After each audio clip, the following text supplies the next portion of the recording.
If everyone could just get into their seats, we're going to start momentarily.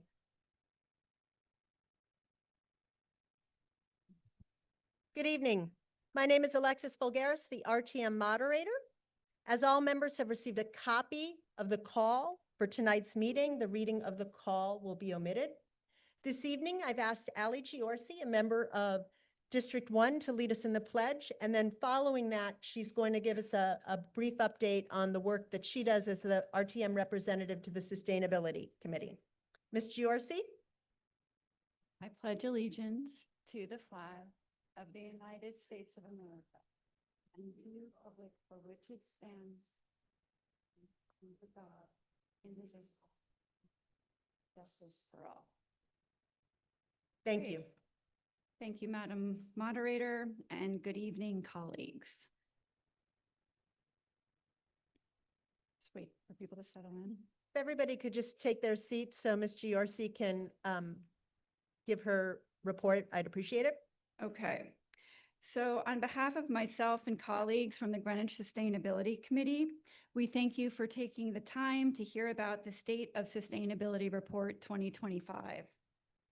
The report showcases the strides many Greenwich initiatives are making towards a more sustainable community, one that accords with the Greenwich Sustainability Committee's guiding principles and vision statement. We extend our gratitude to Chris Hernan for compiling the report, and I would like to thank Myra Klockenbrink from D8 and from the Land and Water sector for helping me with my remarks this evening. So this year, the Greenwich Sustainability Committee made notable progress in policy, outreach, and on-the-ground initiatives. We've actively engaged with our state delegation, RTM leaders, and town department heads to align sustainability goals across governance. We continue to publish bi-monthly committee newsletter and expand public engagement through a reoccurring WGCH radio segment. In April, the committee celebrated Earth Day with our second annual Sustainability Awards, recognizing local changemakers, especially youth, who embody the Greenwich Sustainability Committee's mission. While you can read the full report on our town webpage, I want to share just a snapshot of meaningful sustainability work happening across Greenwich, much of it driven by community members, town departments, and partnerships that reflect what's possible when we act locally and collaboratively. Over the past year, we've seen residents and businesses embrace circular economy practices like reuse and resale to reduce waste and emissions.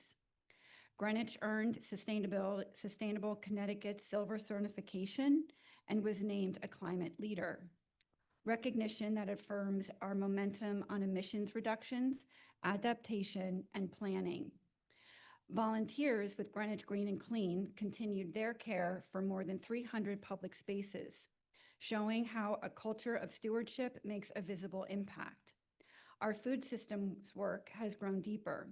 New Lebanon Elementary is joining the Northeast Farm to School Institute to establish a farm to school action plan for the school. Jewish Family Services is piloting a program to bring fresh produce to low-income seniors through the Farmers Market Nutrition Program. And over 600 pounds of food were donated by community gardens last summer. Habitat for pollinators continued to be installed with over 200 native plants along Strickland Brook, and new initiatives like the Native Seed Library and Lights Out Greenwich are connecting biodiversity with public engagement. Policy advances also have made their mark. With the Quiet Yards Ordinance after decades of effort, thanks to persistent advocacy and public support. And on mobility and air quality, both state and local transportation plans are evolving with direct input from Greenwich residents, prioritizing safety and sustainability. Our food scrap recycling program alone has kept over 600,000 pounds of organic waste out of our landfills, an inspiring example of voluntary action that is additive to our environment, but not our budget. None of this is isolated. It's a web of small local actions that together are building a stronger, more resilient future for Greenwich. These efforts show what is possible and remind us what steady, persistent engagement and collaboration can accomplish, and our community has much to be proud of. We are grateful to the RTM for their continued partnership in helping Greenwich move towards a more sustainable and resilient future. Your support for projects like geothermal at Hamilton Avenue School and passage of the leaf blower ordinance shows that our town not only understands, but embraces policies that are more economically responsible and environmentally sound. But as we all know, this work is not easy. Programs and policies that benefit public well-being, initiatives that could move forward with ease, are often met with resistance. Greenwich's current infrastructure, its systems, and perhaps more importantly, its mindset, cannot accommodate the kind of innovative action required for real programs in environmental sustainability. We urge you to continue backing measures that protect our ecological, economic, and physical health. The climate continues to pressure our existing infrastructure. And if we want to maintain and improve our quality of life within budgets we can withstand, we have to prioritize sustainability. The economic impacts of inaction are already showing up in our town budget. This body does not yet have a way to evaluate policy through an environmental lens. This is a crucial omission that limits our ability to respond proactively and urgently.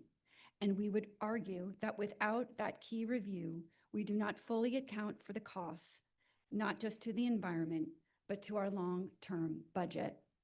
So in closing, beyond structures and systems, we recognize a deeper challenge.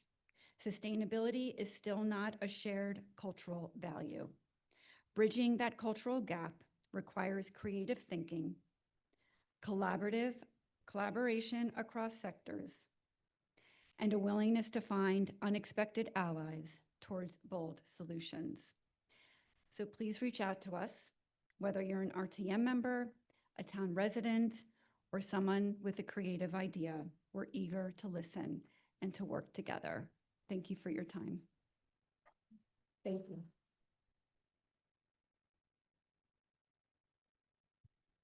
Thank you very much.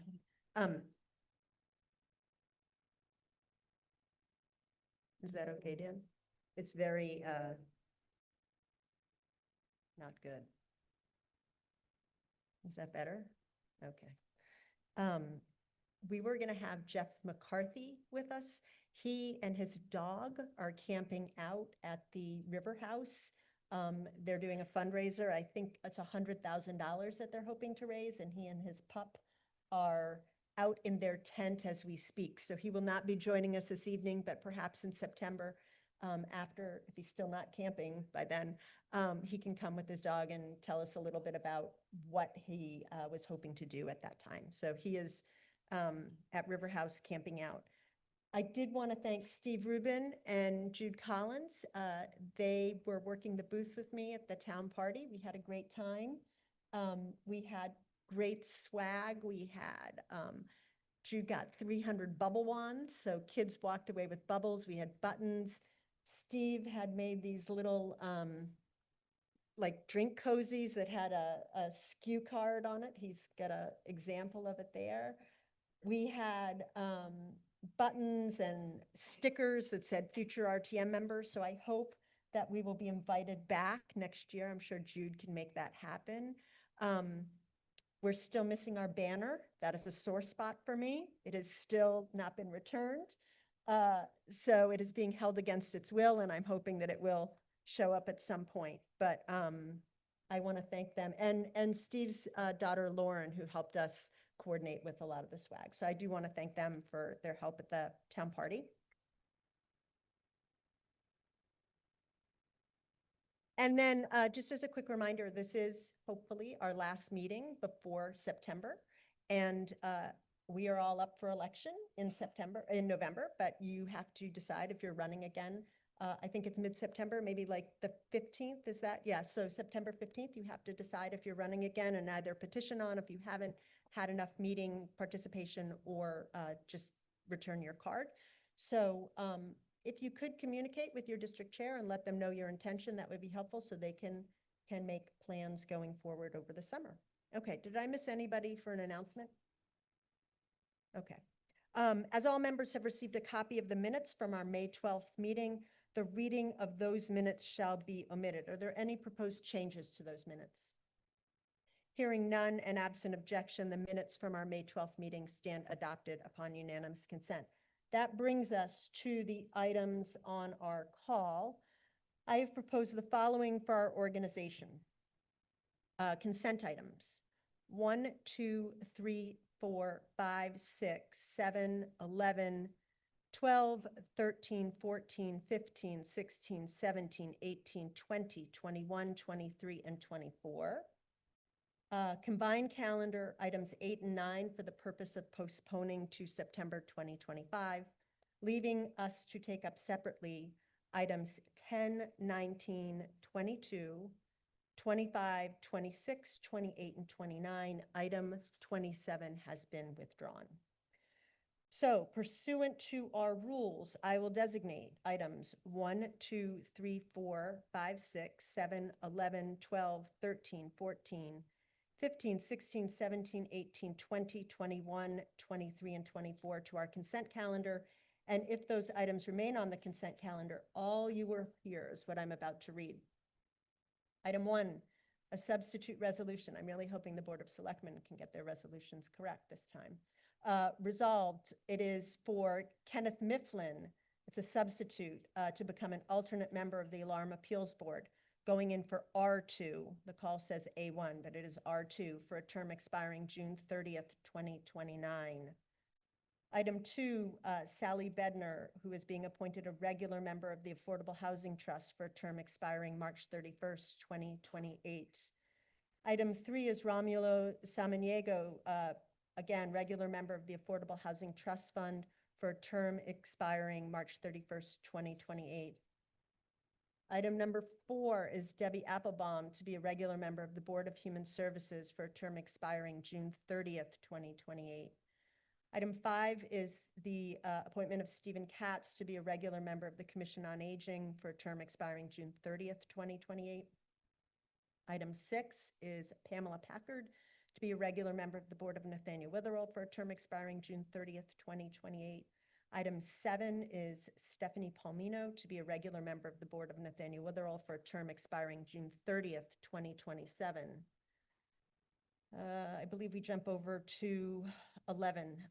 Item number 11 is Russell Naiman to be a member of the Fair Rent Commission for a term expiring July 1st, 2028. Item 12 is the nomination of Nancy Burke to be a member of the Historic District Commission for a term expiring October 31st, 2030. Item 13 is the nomination of Philip Dodd to be a member of the Historic District Commission for a term expiring October 31st, 2030. Item 14 is the nomination of Sandy Harris to be a member of the Inland Wetlands and Watercourses Agency, one word, for a term expiring October 31st, 2028. Item 15 is Ted Allen Barenbaum to be a member of the Board of Parks and Recreation for a term expiring June 30th, 2028. Item 16 is the appointment of Philip Dodson to be a member of the Alarm Appeals Board for a term expiring June 30th, 2029. Item 17 is the appointment of Alan Reitzfeld to be a alternate member of the Alarm Appeals Board for a term expiring June 30th, 2029. Item 18 is the acceptance of a donation of $10,000 for sports equipment to be used at the Eastern Greenwich Civic Center. Item 20 is the acceptance of a gift of $10,000 for a flagpole for, again, at the Eastern Greenwich Civic Center. Item 21 is approving the Connecticut Neighborhood Assistance Tax Credit Program.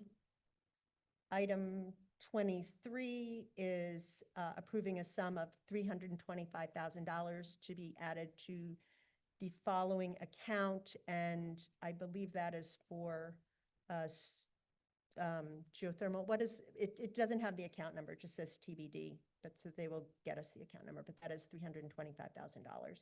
And then item 24 is the purchase agreement with Green Skies Clean Energy for Central Middle School. Do I have any more that I am missing, or is that it? I think that's it. Okay. Does anyone object to those items being on the consent calendar? If not, Craig, we're going to open the vote.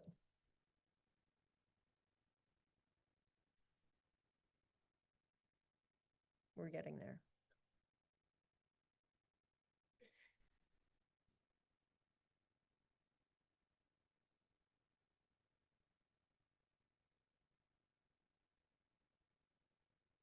It's open, but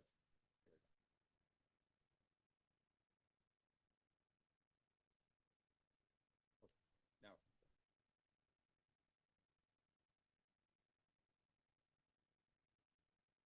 Is it, but now, okay. So consent calendar items 1, 2, 3, 4, 5, 6, 7, 11, 12, 13, 14, 15, 16, 17, 18, 20, 21, 23, and 24. If you are in favor of those items, you would vote yes. If you are opposed, you would vote no. You will have a minute on the clock.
Okay, I have the vote on the consent calendar items. Those in favor, 177, opposed, 0, abstaining, 3. Those items have carried.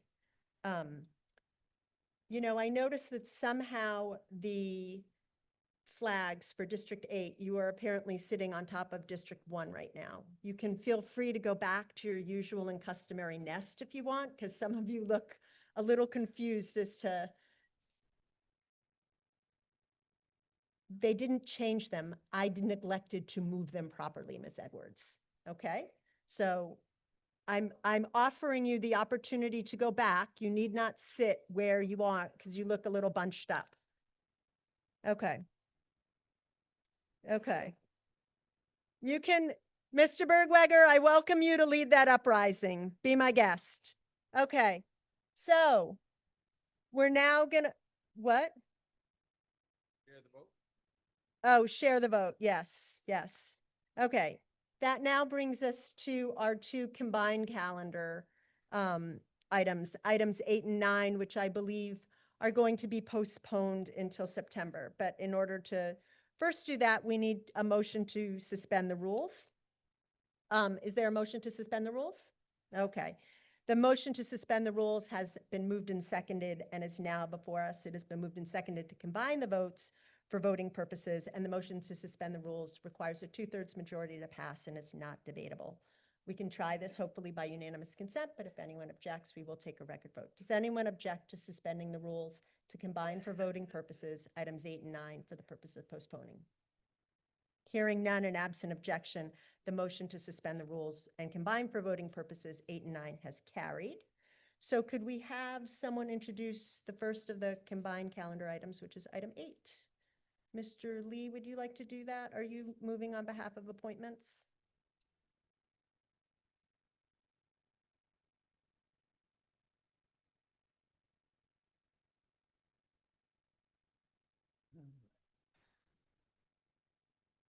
The appointment of Christine Couples Cooper as a regular member of the Board of Health, R4. That was item number 8. That's postponed for the September meeting. Okay, can you just read the resolution, and we have to read the resolution and then we'll postpone it. So resolved. Sure. Resolved as the following named person nominated by the Board of Selectmen be appointed as a regular member of the Board of Health, R4, for a term expiring June 30th, 2028. Thank you.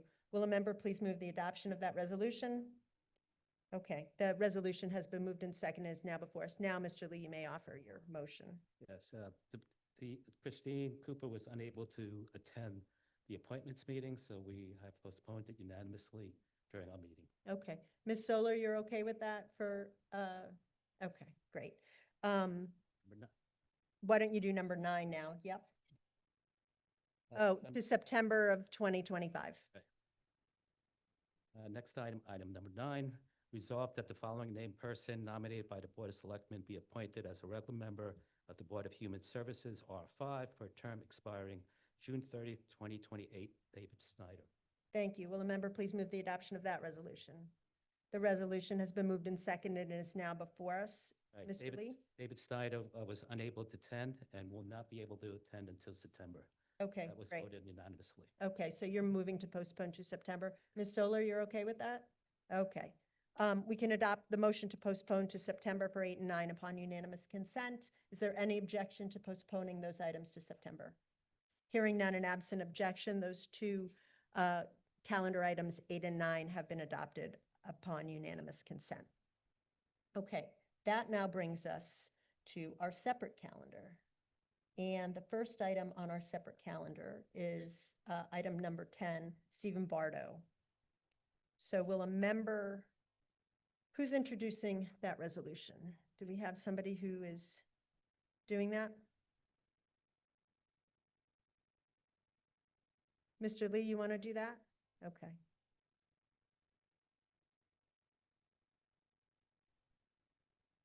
Item 10, resolved as the following named person nominated Board of Selectmen be appointed as an alternate member of the Fair Rent Commission, A3, for a term expiring July 1st, 2027. Great. Stephen Bartow. Thank you. Will a member please move the adoption of that resolution? The resolution has been moved and seconded and is now before us. May we have the reports from the committees that considered this item?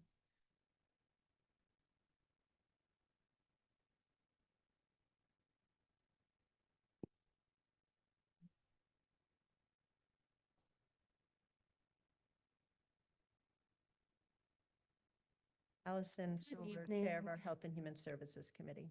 Thank you. So item 10, Mr. Bardo is a town native. He recently retired and he brings experience managing multiple family properties. And he was looking to give back to the town. He had a few questions about the Fair Rent Commission. And I believe he would be the second or third alternate. I don't have that in front of me, but he's interested in learning more about the Fair Rent Commission. Our vote was 12-0-0.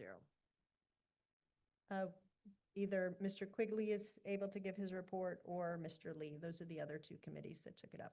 Who's going first? Frederick Lee, Chair of our Appointments Committee. All right, that was voted on 704. D2 was absent. The abstentions were D3, 4, 5, and 9.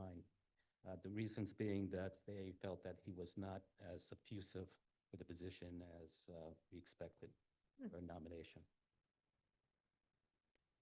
Okay. Mr. Quigley, Dan Quigley, Chair of our Land Use Committee. Thank you, Madam Moderator. We voted 9-0-2-1, the one being absent, 9 in favor, 0 opposed. District 4 and District 6 abstained because they didn't think the could flesh out enough about the candidate. District 3 was absent. Okay, thank you. No one has signed up to debate this issue. I don't know if anyone has anything else to say before I call for the vote. Okay. Craig, could you please prepare the voting window for item 10?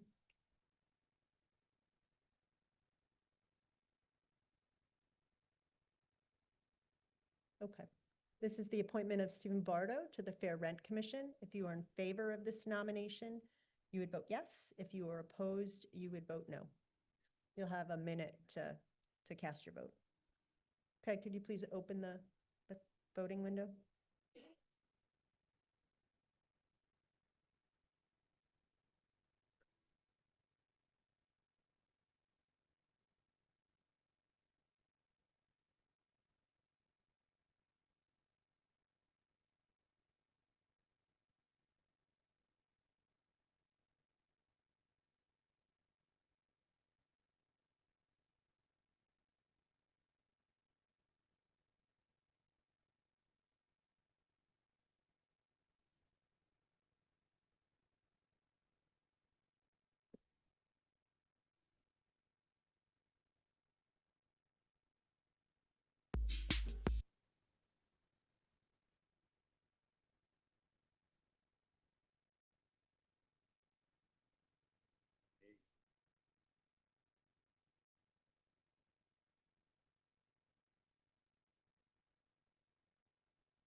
Trouble?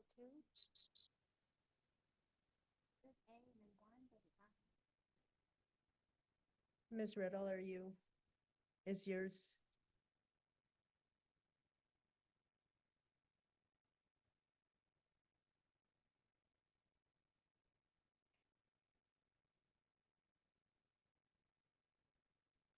No, she's not. Oh, she is. It just flipped. It is. Are we all set, Ms. Riddle? Okay. Okay. Has everyone cast their vote that would like to cast their vote? Okay, we're going to close the vote now. Craig, could you please close the vote?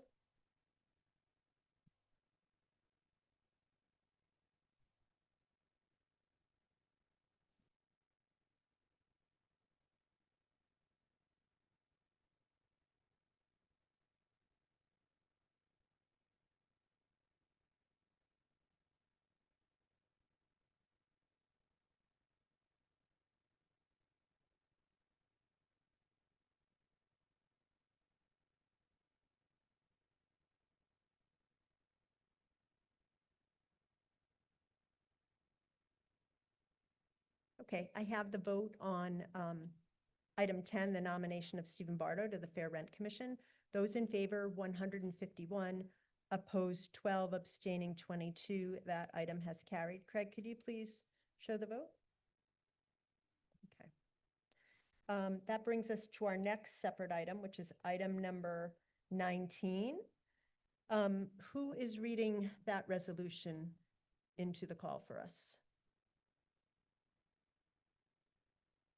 Mr. Fisher, you want to read it in? The highest ranking dignitary perhaps on the floor? I don't know. All right. Do you have a copy of the call with you? I do. Oh, excellent preparedness, sir. Okay. So to consider and act upon the following resolution requested by the Director of Parks and Rec. Resolved that the town of Greenwich hereby accepts the donation of $500,000 from L. Scott and IC France for the naming rights of the gymnasium at the new Cohen Eastern Greenwich Civic Center located at 90 Harding Road, Old Greenwich, Connecticut. Further resolved that the RTM accepts this gift to be applied for the purpose of replacing the Eastern Greenwich Civic Center. Further resolved that the RTM acknowledge with gratitude the gift by naming the gymnasium the France Gym. Thank you. I think that the second resolve clause where it says be applied for the purpose of replacing the Eastern Greenwich Civic Center is probably an oversight because I think we've just built it and we probably don't want to replace it.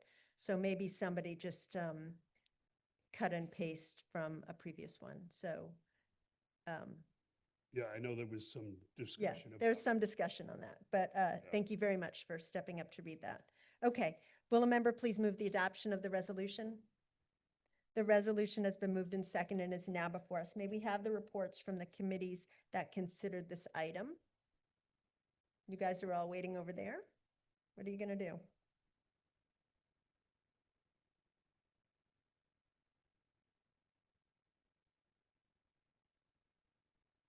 Catherine LaBalbo, Moderator Pro Tem and Chair of Parks and Recreation Committee. Thank you, moderator. The Parks and Rec Committee met last week on the item. I'm simply here to report the vote was 11-0-0 in support of the $500,000 item for the Eastern Cohen Civic Center and the naming rights of the gymnasium, although we don't want to see it fully replaced again. Thank you. Mr. Waters, are you creeping to the podium? You are, okay. James Waters, Chairman of the Budget Overview Committee. Is that what you call my walking now? Skulking along. All right, the Budget Overview Committee voted 10-0-1 on the $500,000 gift. We had Sue Bodson, the co-chair of the Greenwich Parks and Rec Foundation, to explain the item. I think we're all aware what the gift does. And we heard that the Board of Selectmen approved the naming rights at its May 22nd meeting, a week prior to BOC's meeting. I should note that BOC members inquired whether we had a signed written agreement in accordance with the town's naming rights policy. Ms. Bodson told us that the agreement had been discussed with the donors, but was unsure as to whether it had been executed at that time. In conjunction with the vote, BOC members requested the proponents circulate the executed naming rights agreement prior to the formal RTM vote, and members said they hoped in future it would be helpful for the written agreement to be provided along with the call materials to ensure we follow a standard process. Despite that request, BOC's vote was 10-0-1. Thank you. Greg Zorthian, Chair of our Finance Committee.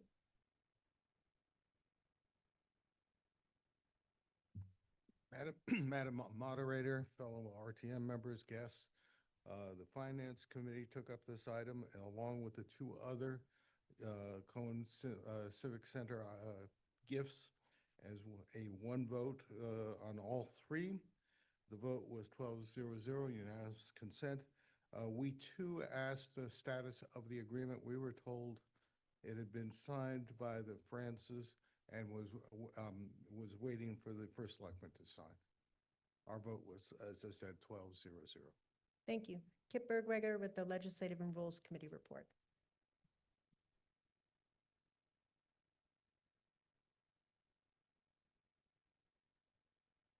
Thank you, Madam Chairman. Fellow members and guests, Legislative and Rules was not assigned this item, but it contains an agreement that we have to approve, and we needed to have an agreement, so we took it up. We noted that the resolution asked the RTM to approve a gift and naming rights. We didn't have an agreement available, and at our meeting, no one was able to assure us that the agreement actually existed. And this was inconsistent with the Board of Selectmen's naming rights policy, which requires the Board of Selectmen to meet twice on naming rights and also to include the RTM in that process. And it also says there needs to be a written agreement, and that has to come to the RTM for approval. We were also, it was reported, someone who had come from the finance meeting told us that an agreement existed, had been signed by the donor, but not yet by the first selectman. And there was understanding that the project was fully funded and the gift would go to the general fund. Although after it was clarified that it's not going to get to the general fund, it's going to go to the bonding fund. In any case, we voted because we didn't have an agreement and we didn't know what the situation was. We made a motion to postpone item 19 until September, and until the RTM has had an opportunity to review the copy of the agreement and comply with the Board of Selectmen's naming rights policy. Our vote on that was on legal order and merits was 12-0-0. We then held a special meeting this evening at 7 p.m. And we had President Scott Johnson, the chair of the Parks and Recreation Foundation, Joe Siciliano, Director of Parks and Rec,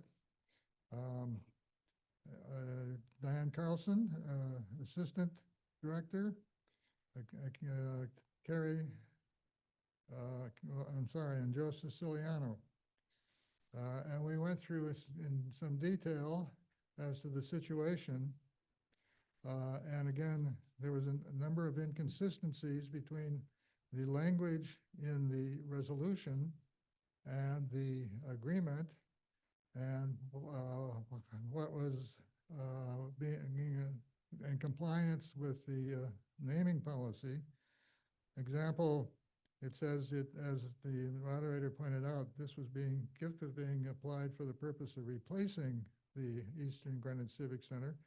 Well, actually, the money was given to the Parks and Recs Foundation, but it's only holding it in what's called to be consistent with an escrow for provided to go to the bond fund, except our resolution says it's going to the general fund, and a variety of other issues that came up.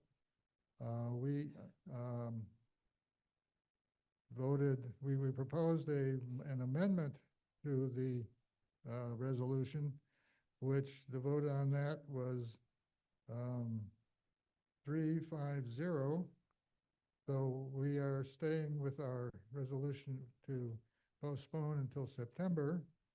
Oh, I also forgot to mention that Harry Fisher, chair of the BET, was also at our meeting and gave some clarifying explanations of where things stood.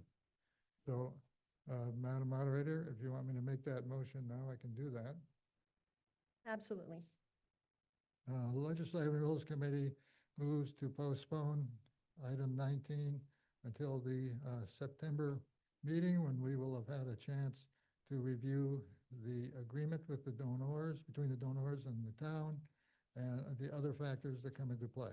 Thank you. Thank you. That motion being offered on behalf of a committee does not require a second, is now before us. We do have a couple people who have signed up to speak on this motion. So, Lucy Von Brockel. Wrong way.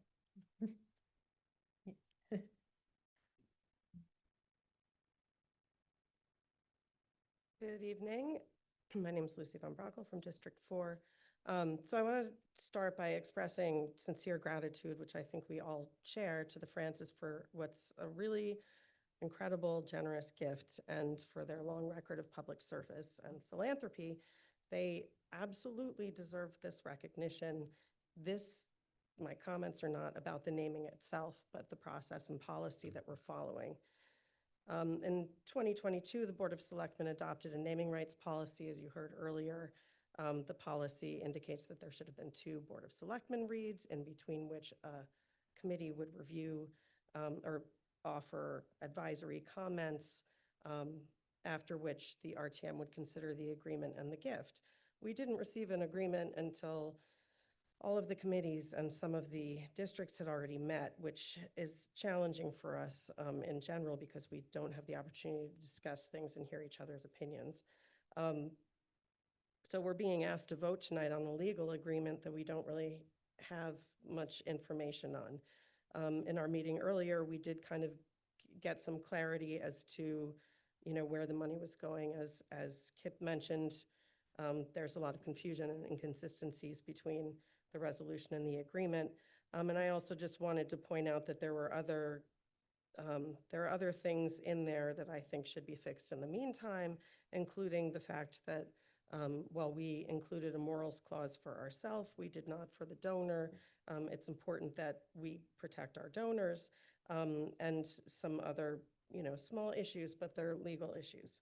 I think postponing to September would allow us to basically follow what the policy is and allow the first selectman to make some adjustments. It comes back to us for a vote without our having to amend anything or make this more complicated.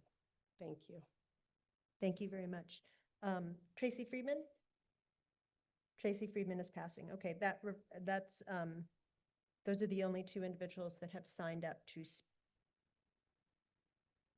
Mr. Dudakis.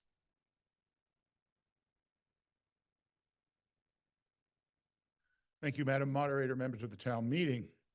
Boy, we are beating this generous gift to death, aren't we? We put up a lot of roadblocks. All I heard here is process, process, process. I think if we have a problem with the process, we should meet separately with the first selectman and go over the entire process for this naming approach so that we can address our concerns. But I really feel that it is disingenuous for us to hold up support and acceptance of this gift tonight. From Mr. and Mrs. Franz, we had a lot of discussion over the Stevie Cohen gift.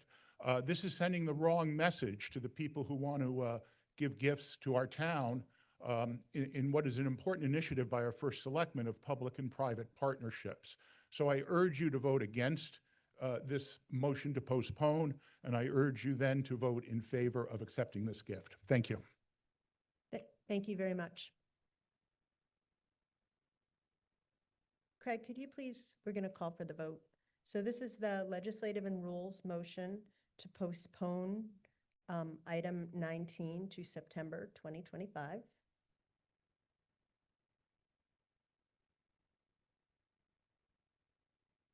Yep. Okay. If you are in favor of this motion, you would vote yes. If you are opposed, you would vote no. Craig, could you please open the window?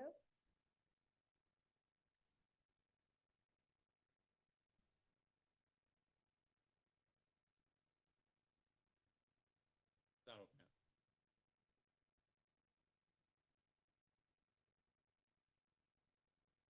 Thinking about it.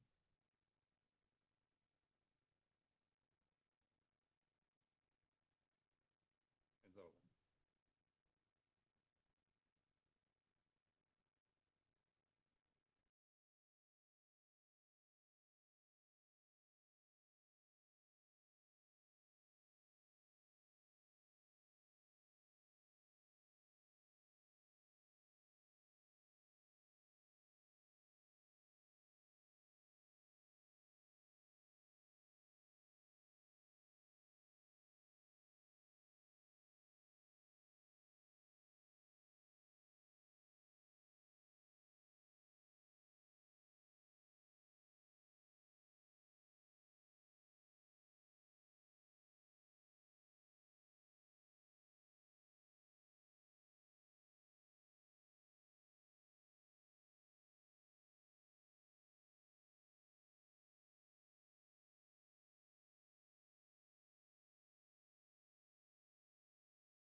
No, I didn't close it.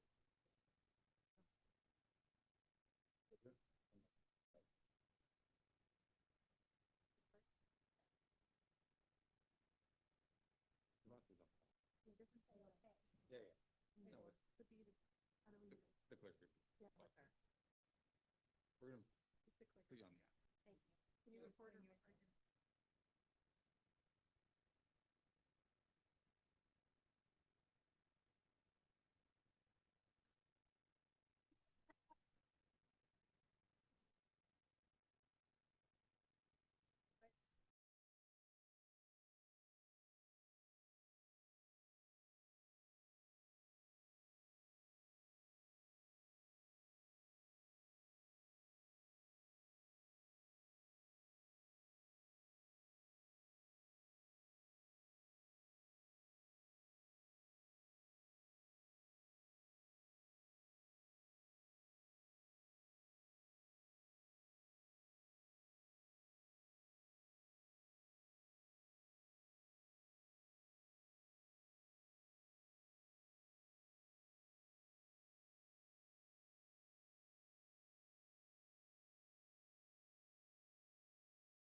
Okay, I have the vote on the L&R motion to postpone item 19 to September. Those in favor, 74, opposed 98, abstaining 10. That motion has failed. Craig, could you please show the vote?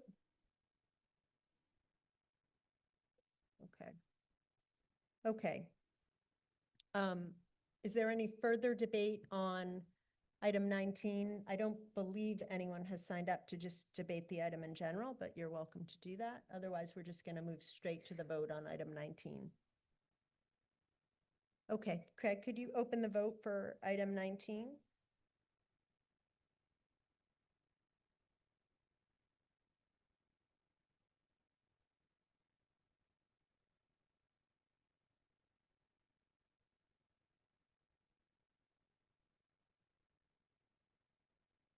Okay, so this is the accept $500,000 for the France donation for the Eastern Greenwich Civic Center. If you are in favor of accepting that donation, you would vote yes. If you are opposed, you would vote no. Craig, can you open the vote?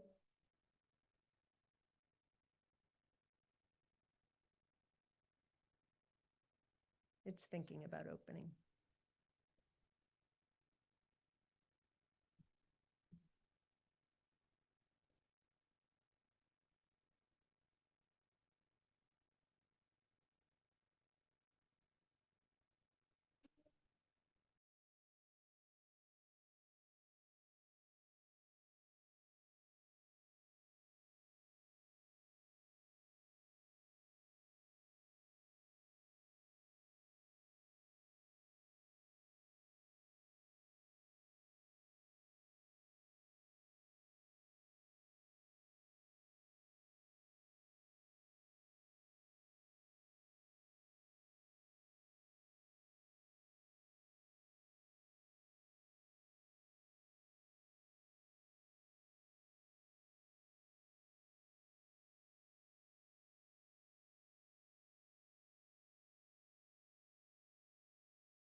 Okay, I have the vote on item 19.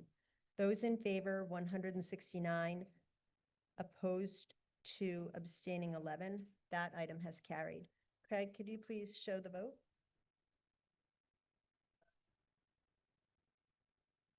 Yes, Mr. Broadhurst? Sure.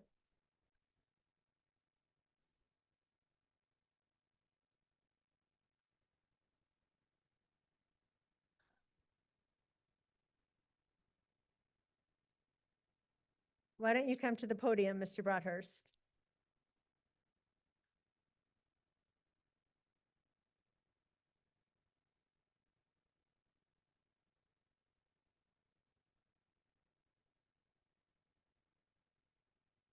Madam Moderator, I don't know how this would accomplish, how you would accomplish this, but I think it would be appropriate if the RTM made some motion or document or a message of thanks to these France people, whoever they are.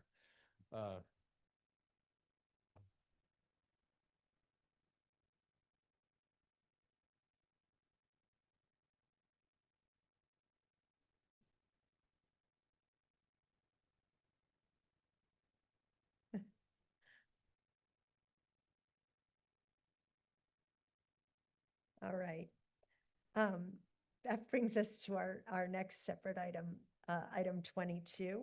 And Tyler Fairbairn, who's on the Zoom call, is going to be introducing that. He's our Director of Community Development.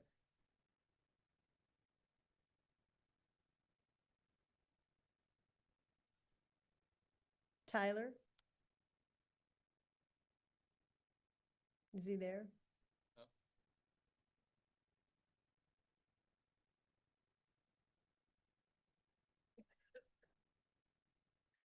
Tyler, you can unmute yourself.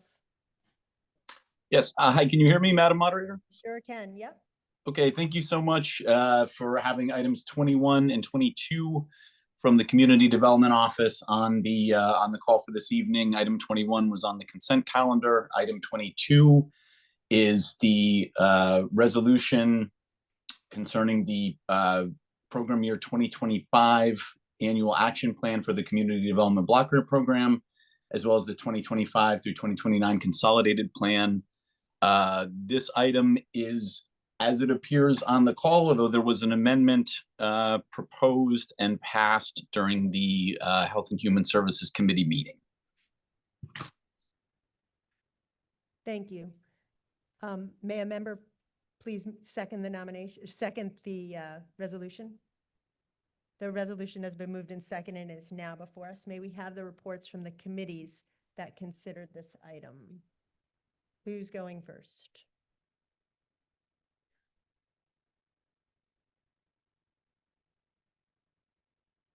James Waters, Chair of our Budget Overview Committee. Good evening. The Budget Overview Committee voted 12-0-0 to approve the CDBG allocations as listed on the call. We had Tyler Fairbairn at our meeting to provide an overview of the item. Let's see, for 2025, the town of Greenwich is eligible for $778,000 of funding, which the Community Development Advisory Committee unanimously recommended be allocated across various public service, public facility, and housing projects as detailed in the explanos. It was noted that the first selectman has the ability to override the CDAC's recommendations, and it had allocated $50,000 of funding toward the painting of breezeways at Greenwich Community's Wilbur Peck facility. This reallocation results in a reduction of funding towards number one, an intercom and emergency notification system at the YMCA, number two, an emergency generator at the YWCA, and number three, playground installation at Inspirica, a Stanford-based organization focusing on supporting the homeless that's extensively involved in serving Greenwich. BOC members were reminded the RTM can only reduce or delete funds towards projects, not reallocate, and any reductions would be placed into a contingency account and would then go back through the CDAC process. BOC did not have any such motions and voted 12-0-0 on this item. Thank you. Let's go next. Mr. Zorathian? Greg Zorathian, Chair of our Finance Committee.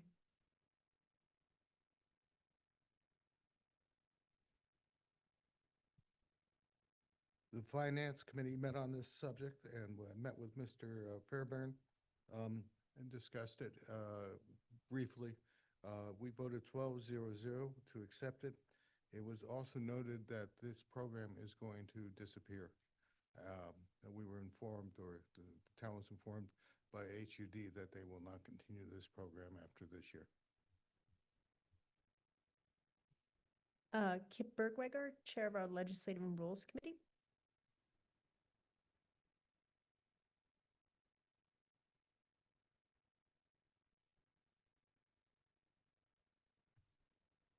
Legislative and Rules had Mr. Fairbairn to help us. He outlined the construct of the program, which has come before our committees many times before. I'm sorry, I'm reading from the wrong item. I'll start over again. He noted that the total funds the town receives from HUD, allocates is dependent on demographics, and only 23 communities in the state receive these CDBG grants. This year, 1.5 million was requested, but only 778,000 in financing from HUD was available to allocate, including a small amount left over from prior years. Submissions will be made by August. But as noted before, we are now in our 51st year, but we're on life support, and as Mr. Sorthian mentioned, HUD has canceled us. Our vote on the item was 12-0-0 on the merits and on legal order, both by unanimous consent. Thank you. Allison Solar with Health and Human Services Committee report.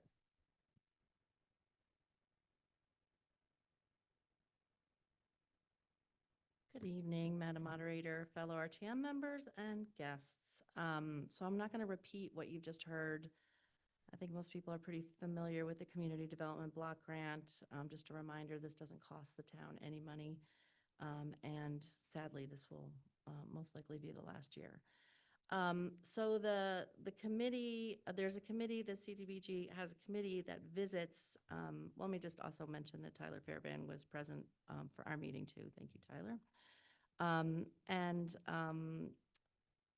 There's a committee that visits and vets the organizations and projects and meets in the spring and deliberates the final awards. It's a fairly extensive vetting process.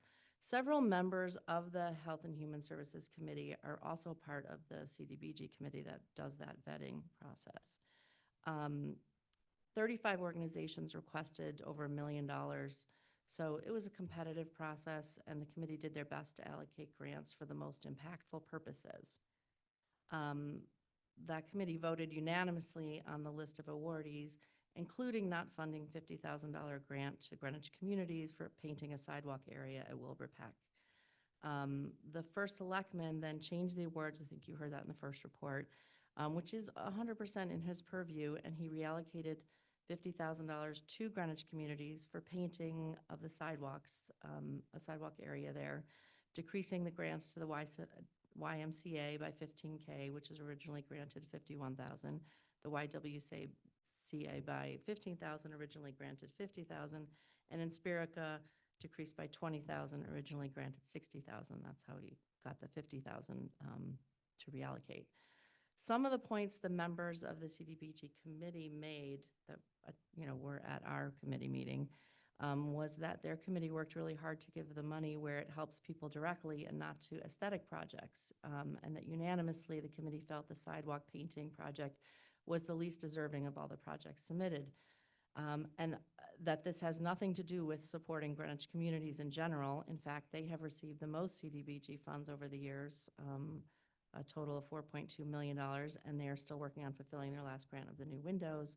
The programs that were cut to provide shelter, safety, and support to some of the most vulnerable people in our community, the reallocation away from them was not supported by the committee that spent months vetting every request. They felt that the first selectman's changes undercuts all the work of the CDBG committee put into these thoughtful decisions. So the Health and Human Services Committee then began to discuss an amendment to decrease the grant funds by $50,000 for that sidewalk painting project. Some members felt the amendment sends a signal that we should protect protect the process that was fair and send a message that when committees do their due diligence, it shouldn't be overruled. A committee member asked what happens to the $50,000 if we delete it. Tyler Fairbairn explained that it would be held in a contingency fund until it's designated to an organization. He was further asked if there's a chance that we could lose the funds, and he responded that the only way you really lose funds is if you don't spend them by the May 1st, 2026. There's a deadline to have a majority of the funds spent. So are you ready for a member of our D6 delegate made a motion to amend 22 to delete the $50,000 grant to Greenwich Communities, which was seconded, and our vote was 9-1, with districts 9 and 10 voting no, and cited concerns about resident and Greenwich Communities backlash and potential for lost funds. And then we voted on the final item, on item 22 as amended, and that vote was 10-0, with District 9 and 10 voting no again. So, Would you like to offer your motion now? yes, so we like to make, the Health and Human Services Committee would like to make a motion to delete, delete $50,000 grant to Greenwich Communities from item 22. Okay. And that money, just for clarification, would go into the repurposed contingency fund. It's not being lost. Exactly. That's what we were told, yes. Correct. Yep. Okay. That motion being offered on behalf of a committee does not require a second, and is now before us. Ms. Solar, do you have anything else you would like to add on that? No, I think there's a few people signed up to speak, and I covered what our committee discussed and the reasons they voted for it. Okay. Okay. So I'm just going to move down and go to our speaker list. Mary Flynn is one of the speakers that has signed up.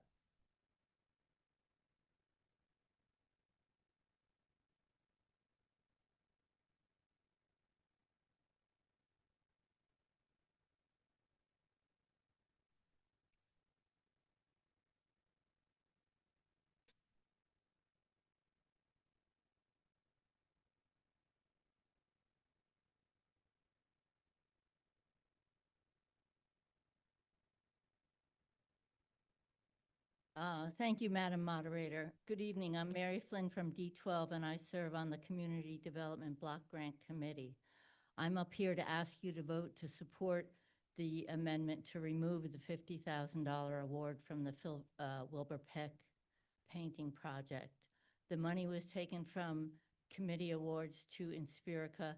You know, it says outdoor playground, but it's outdoor playground and safe space project, the YMCA emergency system, and the YWCA backup generator system. I interviewed Inspirica this year. Last year, they've had at least 2 families of homeless women and children from Greenwich, so it's not like it's just Stanford. We don't have any facilities for homeless families in Greenwich on an emergency basis. Inspirica is looking to spend approximately $70,000 to refurbish their enclosed outdoor space. It's approximately 35-foot square. It's a courtyard that's surrounded on 3 sides by the building. The 4th side is a fence in need of repair. The playground portion needs updating, and the walkways are in need of attention as the roots of the tree are pushing them up. They could also use more seating, and all this is part of the refurbishment. It's a lovely space for mothers and children in need of help. It's a safe, enclosed outdoor space where all the adults and children are all in a similar situation, perhaps for different reasons, but they don't need to worry about the kids playing, there's only one door, or others judging them. One additional thing I'll say is that I was sitting next to another committee member at the meeting whose daughter was working in a Manhattan hospital where that night a gunman came in. The YMCA emergency system is to call for help. These days, we see a lot of people with mental health issues, and the YMCA helps so many and needs that system to provide security for all of the building. The YWCA will refer people to Inspirica when appropriate. They also have security issues which we've helped with in the past, and they need that backup generator to keep everything, including security, working. This committee puts a lot of work into these grants, and I support this motion to remove the $50,000 from the Wilbur Peck Painting Project and return it to these three very deserving projects. I'd also like to say that I 100% appreciate what the Housing Authority does, providing low-income housing for our community, which the United Way says is 26% Alice, including 8% below the poverty line. But they need to do better. We own the land, and they need to open their books. I interviewed them 2 years ago when they were seeking their third $250,000 amount installment towards the $1 million window project. They told me at the time that each window had to be made individually since they were all different sizes. They weren't dealing with the moldings, rather so that 25 years from now, they'll be in the same position. The next year, they came in with a $100,000 bill from Eversource for 1 month for electricity, and I asked them about solar, if they looked into solar, and they said, no, we have a flat roof. We were told we can't get it, but I've checked with our energy experts, and they can. It's always a difficult decision with this money, so please leave the committee results as they are and vote yes to delete the $50,000 from the Wilbur Peck project.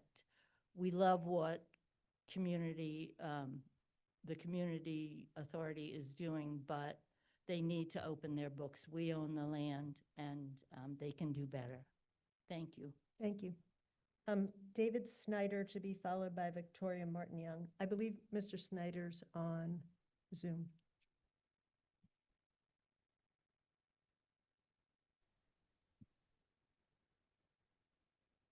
Hi, good evening, Madam Moderator and members of the RTM.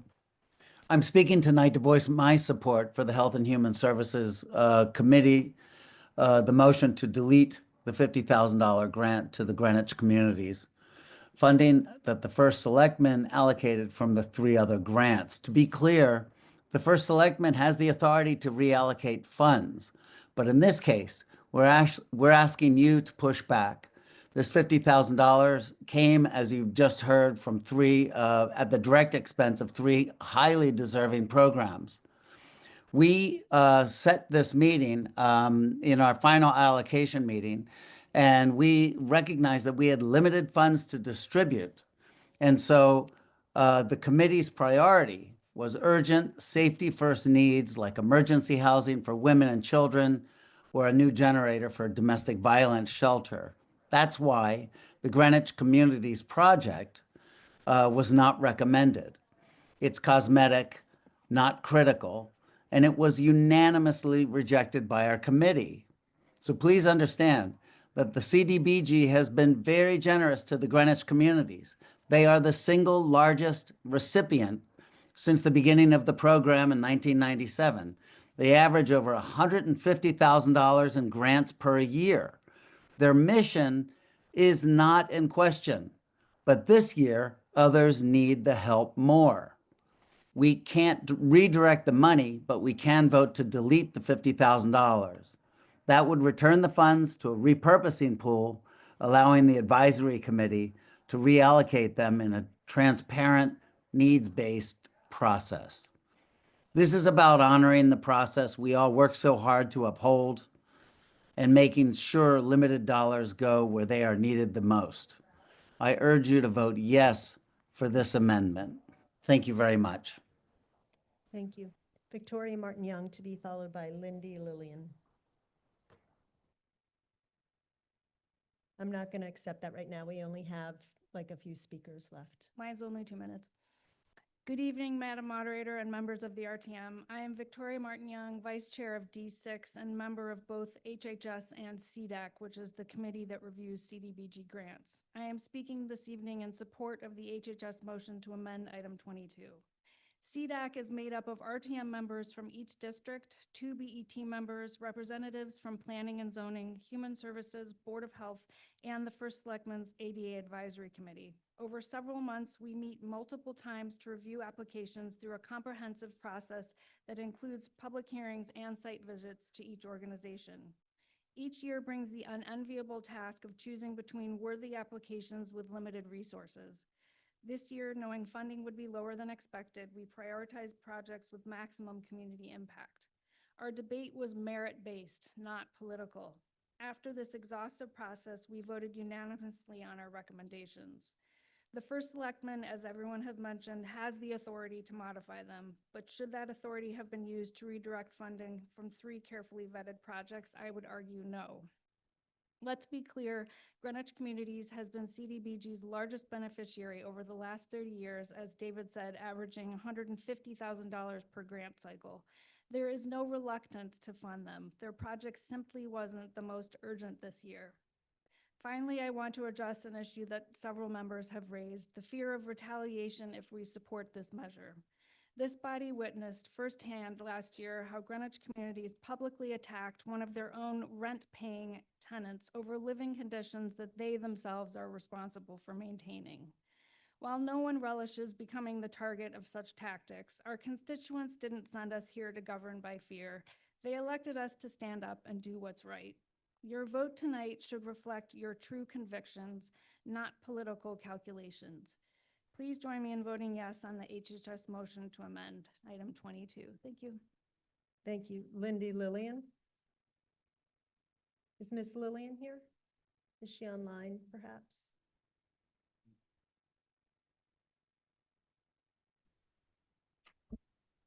Okay, can you hear me? We can, yep. Great, thank you. Thank you. Again, others have said it, but, and I also sit on this committee for the second time. We chose other projects over the epoxy painting walkways and balconies. Someone asked, would this amendment create a circular process that would likely ultimately result in the same outcome? Not necessarily. I could foresee Greenwich Communities submitting another grant application if this occurs, possibly one that identifies a different project and use of funds. Hopefully, in doing so, Greenwich Communities would consider the committee's assessment that in this cycle, grant applications that directly address pressing humanitarian issues should have priority over aesthetic projects. Thank you. Thank you. I don't know if Fred Camillo is online or not. I did want to give him an opportunity to speak if he is. He would be participating by Zoom because I know he won't be here this evening. No, it would be Fred Camillo because it's, but I'm recognizing Fred Camillo as I've already spoken with Fred. He's either on or he's off, so he's not on apparently. Okay, all right. Okay, that concludes the debate on item 22, the HHS motion to delete the $50,000 to the block grant. Craig, could you please prepare the vote?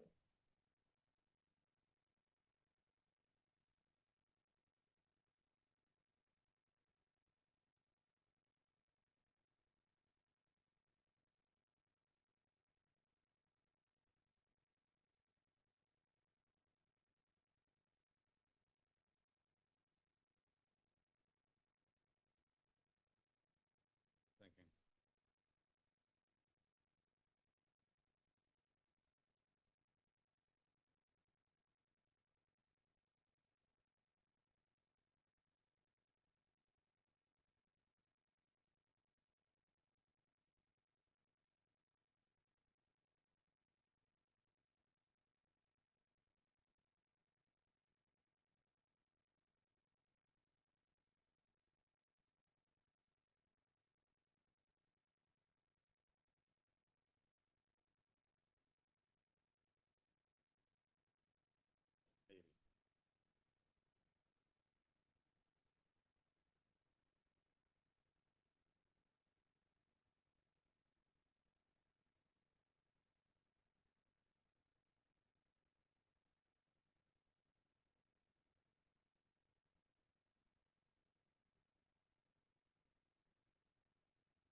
Getting there slowly but surely.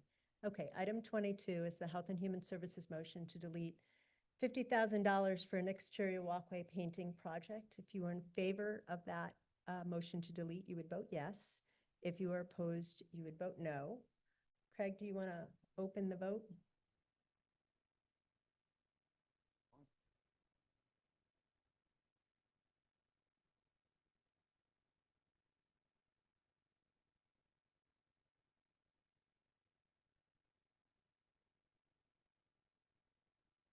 No, I know, it's slow for some reason.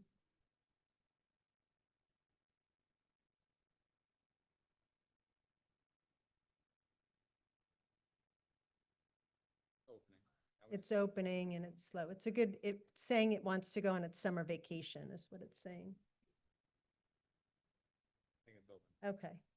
It should be open now. Yeah.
Okay, I have the vote on the motion, the Health and Human Services motion to amend.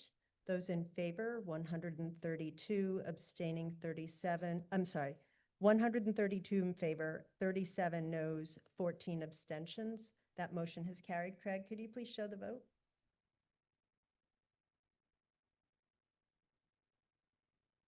The screen, it does say 132. Okay, that now takes us to item 22 as amended, which is the block grant program year 2025. I don't believe anyone has signed up for that specifically. So we're going to just go straight to the vote.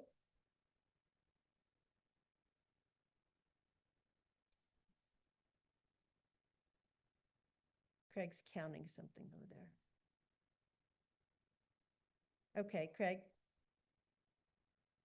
We're going to do item, I think it's 22 as amended now.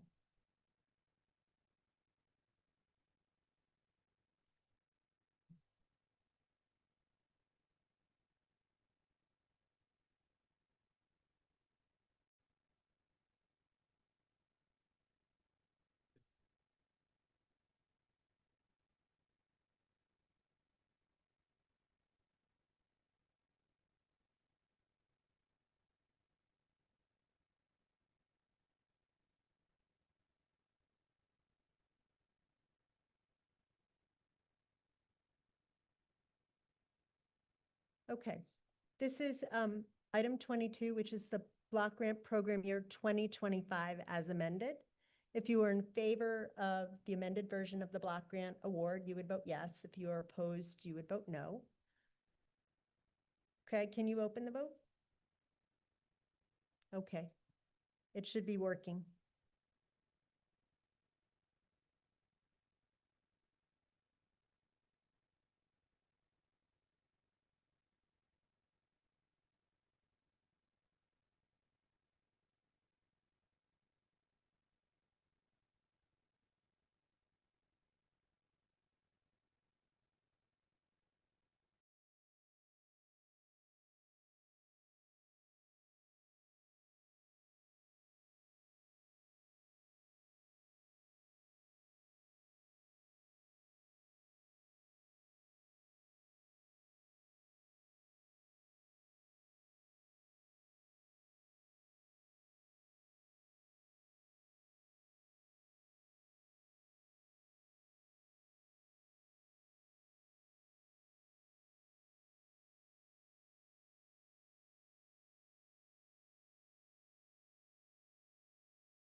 Okay.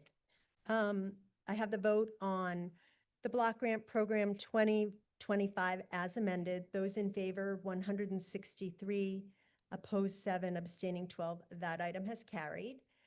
Craig, could you please show the vote? And I would like to recognize Harry Fisher, who would also like to recognize the Francis. I would just like to let you know that I got an email from Scott France, so he was obviously watching on Zoom. He thanked me for putting the matter forward, and I'm going to pass along his thanks to Ed and Tom for supporting him, but so he knows the positive result. Thank you.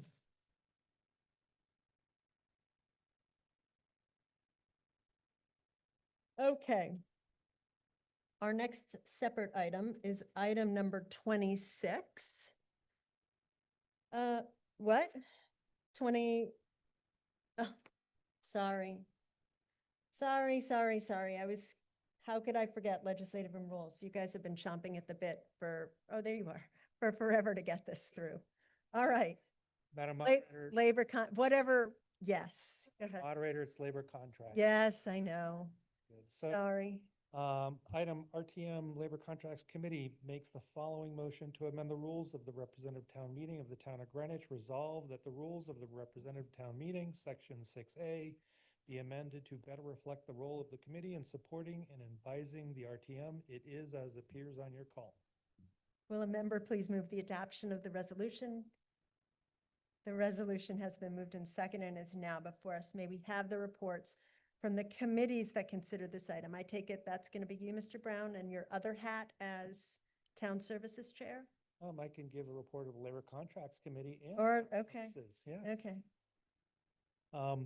In essence, this, Madam Moderator, fellow members and guests, this item is really formalizing some of the best practices and some of the facing some of the challenges that the committee has identified in this last year or so.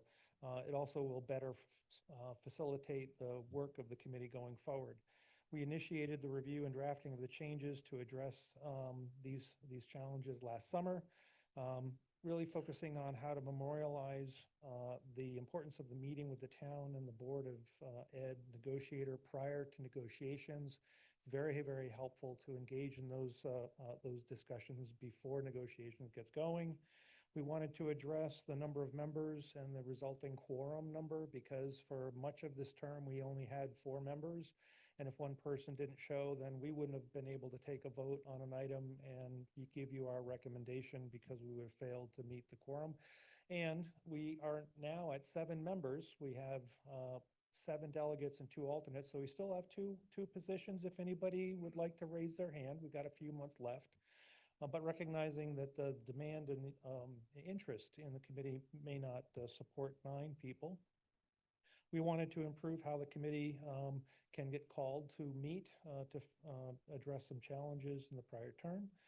Strengthening the reporting of the committee's work to have regular meetings and circulating the minutes, having assigned liaisons to the key committees, and clean up some of the language that's not really needed because state law takes over or covers those matters. We socialize these ideas with labor negotiators and members of some of the key committees that review these contracts, got their input, and we made these amendments and approved them 7-0-0 in our April meeting. Since then, there's been no negative feedback. Nobody has raised a concern or challenge. One question was raised about the effective date, which if we were to pass it, it would be immediately effective. We have 7 people, so essentially 2 of them would need to be identified as alternates, and we'll work through a process to make that happen. Glad that we'll have 7 active members. Want to thank the committee members and those that provided input during the drafting. It was a great job. Thank you. And I would like to thank Mr. Brown and I think Adam Leader in your absence for doing this. This is a long time coming that you guys have been looking at sort of making your committee a little bit nimbler. Is that right? We took a pause with the other rule changes that were coming through, Right. but yes, we're Yeah. trying to make it more action-oriented and hopefully better for the RTM. Town services was 10-0-0 with much the same. Oh, okay. Who's going next? Greg Zorthian, Chair of our Finance Committee.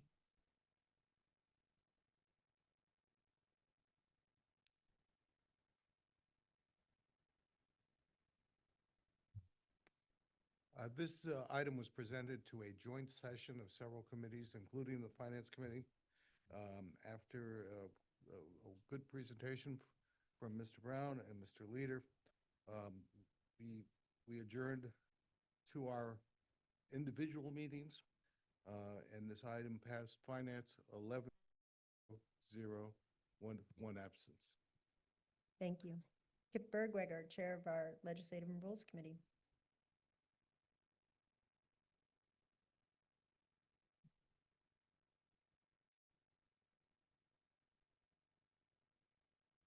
Legislative and Rules also participated in the joint meeting, and then we retired to our separate meeting. And it was unfortunate because we had 5 or 6 items that had not been considered at the joint meeting, so Mr. Brown had to wait online for a few hours while we finished the other items. And we apologize for that, and then we, by unanimous consent, approved this illegal order and merits 12-0-0. And we are prepared to move to waive the second reading rule. You. Not yet, because Mr. Not Rubin yet. has to give his report. Don't go too far. Okay, Steve Rubin, Chair of our Education Committee.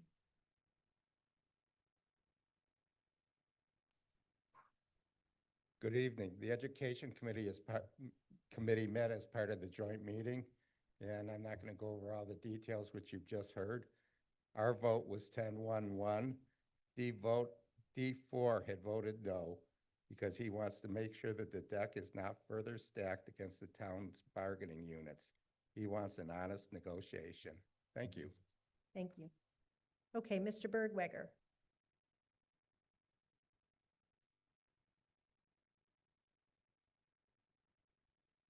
The Legislative and Rules Committee moves to waive the second reading rule for this item. Thank you. That being offered on behalf of a committee does not require a second. A motion to suspend the rules is not debatable and does require a 2/3 to pass. We can try it by unanimous consent. If anyone objects, we will take a record vote. Does anyone object to the Eleanor motion to suspend the rules so that we can take this up as a first read and take a dispositive vote on it this evening? Hearing none and absent objection, that motion has passed by unanimous consent.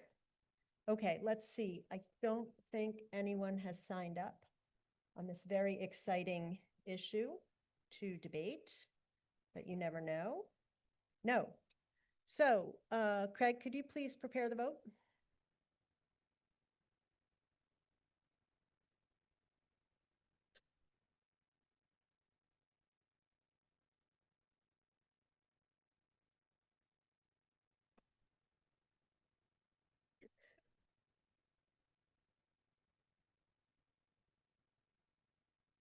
Okay. So this is item 25, which is to amend the RTM rules for the Labor Contracts Committee. If you are in favor of the rules that Mr. Brown highlighted, you would vote yes. If you are opposed to those changes, you would vote no. Okay, could you open the vote? Well, he's looking at me as if it's slow and sluggish. How's the app working? Is District 11 able to use the app faster? Okay. We're going to try and transition that to everybody in September, but we'll see. I know, I was thinking that. They're piloting an app which you can use on your iPhone. Okay, now you can use it.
Okay, I have the vote on the RTM rule change for labor contracts.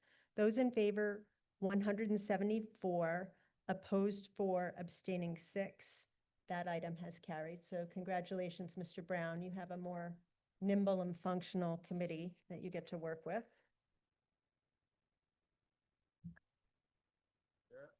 Are you still looking for the actuary? They've not found an actuary. I've been on for 20 years. Have we ever had the actuary? Okay. We always look for an actuary, though. If you're an actuary and you have a burning desire to go to a newly reconstituted labor contracts, contact Mr. Brown. Okay. Now we're going to go to, share the vote. Yep, sorry. We are humming along.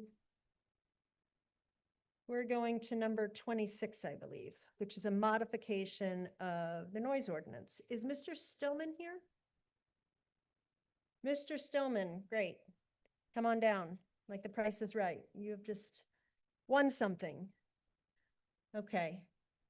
You are going to be introducing this item as the proponent of the petitioners. So you are just going to read, let's just have you read where it says resolved at the bottom. Do you have a copy of the call? All right, hang on for a second. Mr. Fisher, could you just direct him to the last resolve clause? I think that's probably the best way to start. Good evening.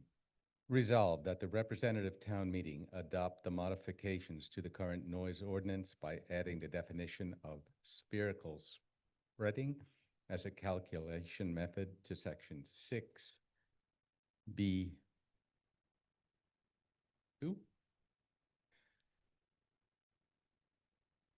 I'm sorry.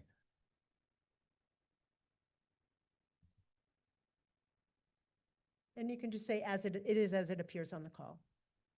As it, well, there's more to it than that. I know, but we're not. As it appears on the call. Okay, good. Thank you very much.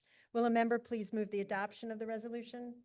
The resolution has been moved and seconded and is now before us.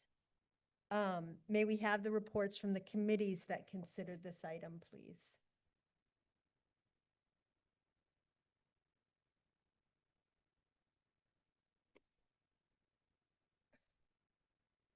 Who's going first? Allison Solar, Chair of our Health and Human Services Good Committee. evening again. Item number 26, to amend the noise ordinance.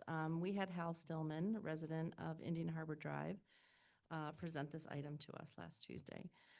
He explained the need to amend the measurement techniques in the noise ordinance for rooftop mechanical equipment noise.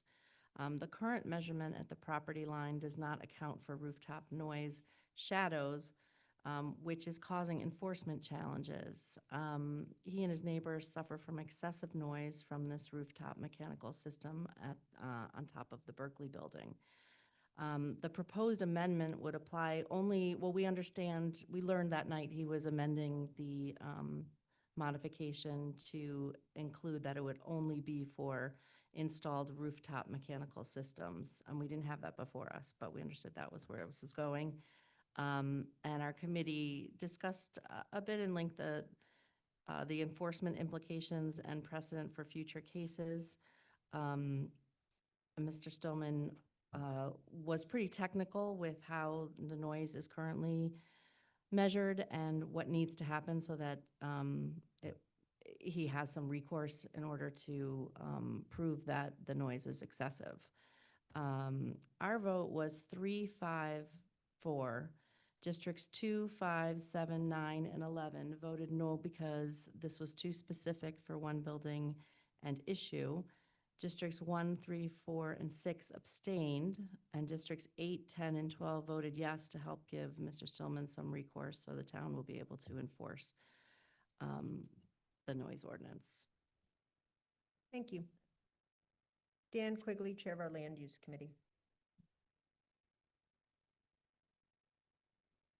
I'll echo everything that was just said, and I'll say that on this item, LUC did not take a vote. We anticipated this would move to legislative and rules and potentially be refined, which we were supportive of. We were very sympathetic to the proposed change, and we trust in the process that over the summer, this will be refined and brought again for a second read. Thank you. Kip Bergweger, Chair of our Legislative and Rules Committee.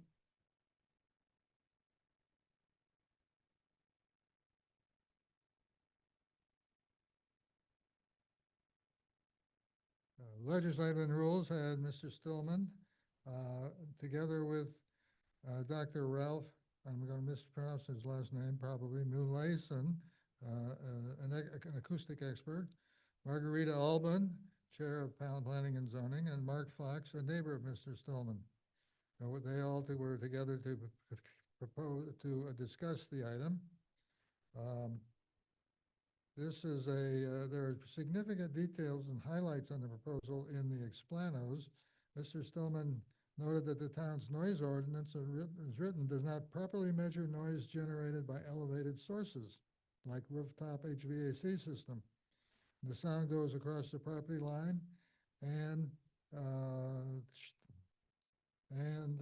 the proposed modification seeks to use a calculation method to determine the level of sound reaching a receptor's property rather than measuring at a ground level on the emitter's property lines. This is getting very complicated. So Mr. Stillman told us that the Land Use Committee had suggested a clarification limiting the resolution to things that are on a rooftop, but we modified that to say permanently installed on a rooftop. So if there was a Saturday night party on a rooftop and that was it, that would not be affected by this.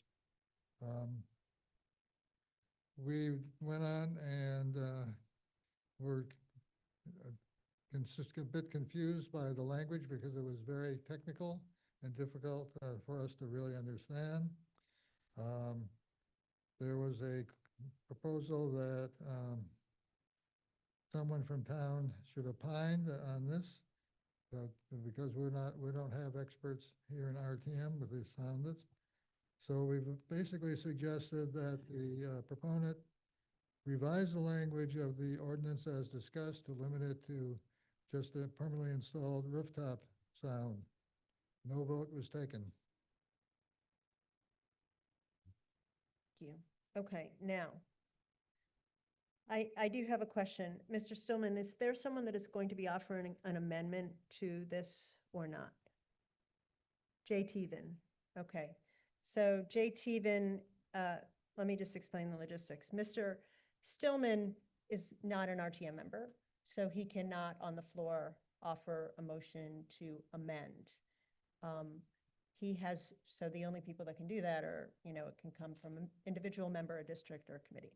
So he has asked a member of his district, Jay Tevan, to offer a motion that includes some language to amend. I don't believe the broader body has that language, so you will have to be very careful in how you relate it to them. If you choose to vote on that amendment up or down, and then we will open it up for debate, okay? And Mr. Stillman, you can speak on it after Ms. Teven introduces it, okay? So Ms. Teven, why don't you come up and provide that, that amendment? Thank you, Madam Moderator, fellow RTM members and guests. My name is Jay Teven. I'm a representative from District 2. I move to amend item 26 as it appears on the call, specifically in section 6B-4, B5B, to delete the clause that reads, "for instance, on a building roof," and replace it with the clause, "specifically permanently installed rooftop mechanical equipment." Thank you. Okay. That motion being offered on behalf of an individual does require a second. Is there a second? Okay.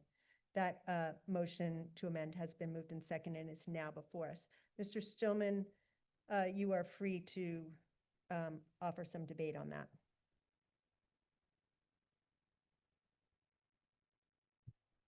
So my background is engineering, 50 years of engineering and technical subjects, including preparing standards and regulations for a wide variety of topics, including aquaculture, fish farming, and building HVAC systems.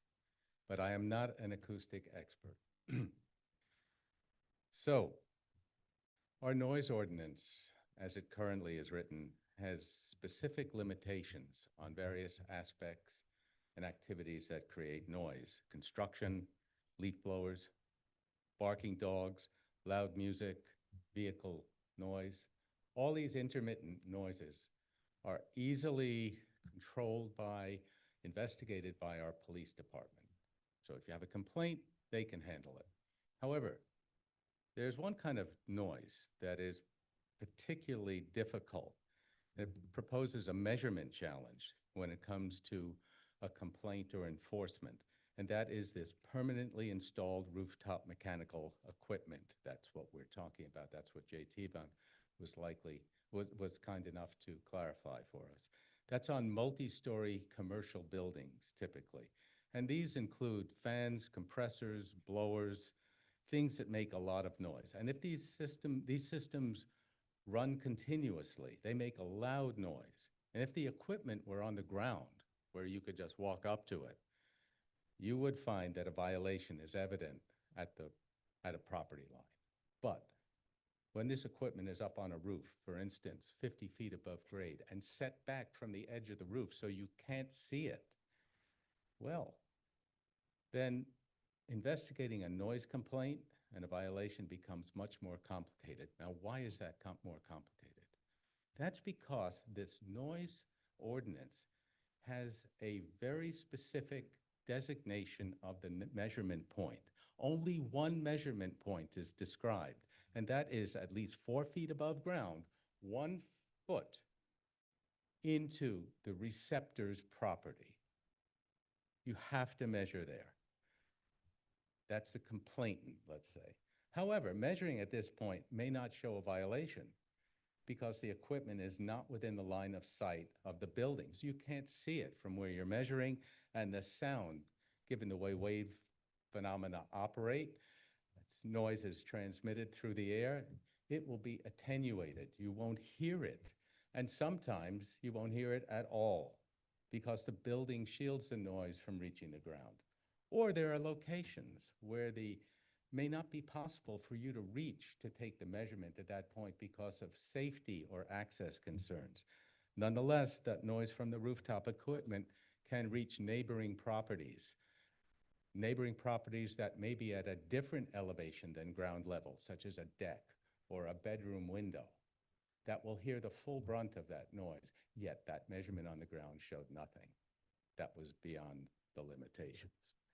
So new buildings, just to put it clearly, new buildings, since they don't exist, they receive their building permit once an acoustic engineer does a calculation that shows that no noise in excess of the limits will be transmitted or emitted beyond that building's property line, which is the imaginary vertical line on the property line. They use a predictive method.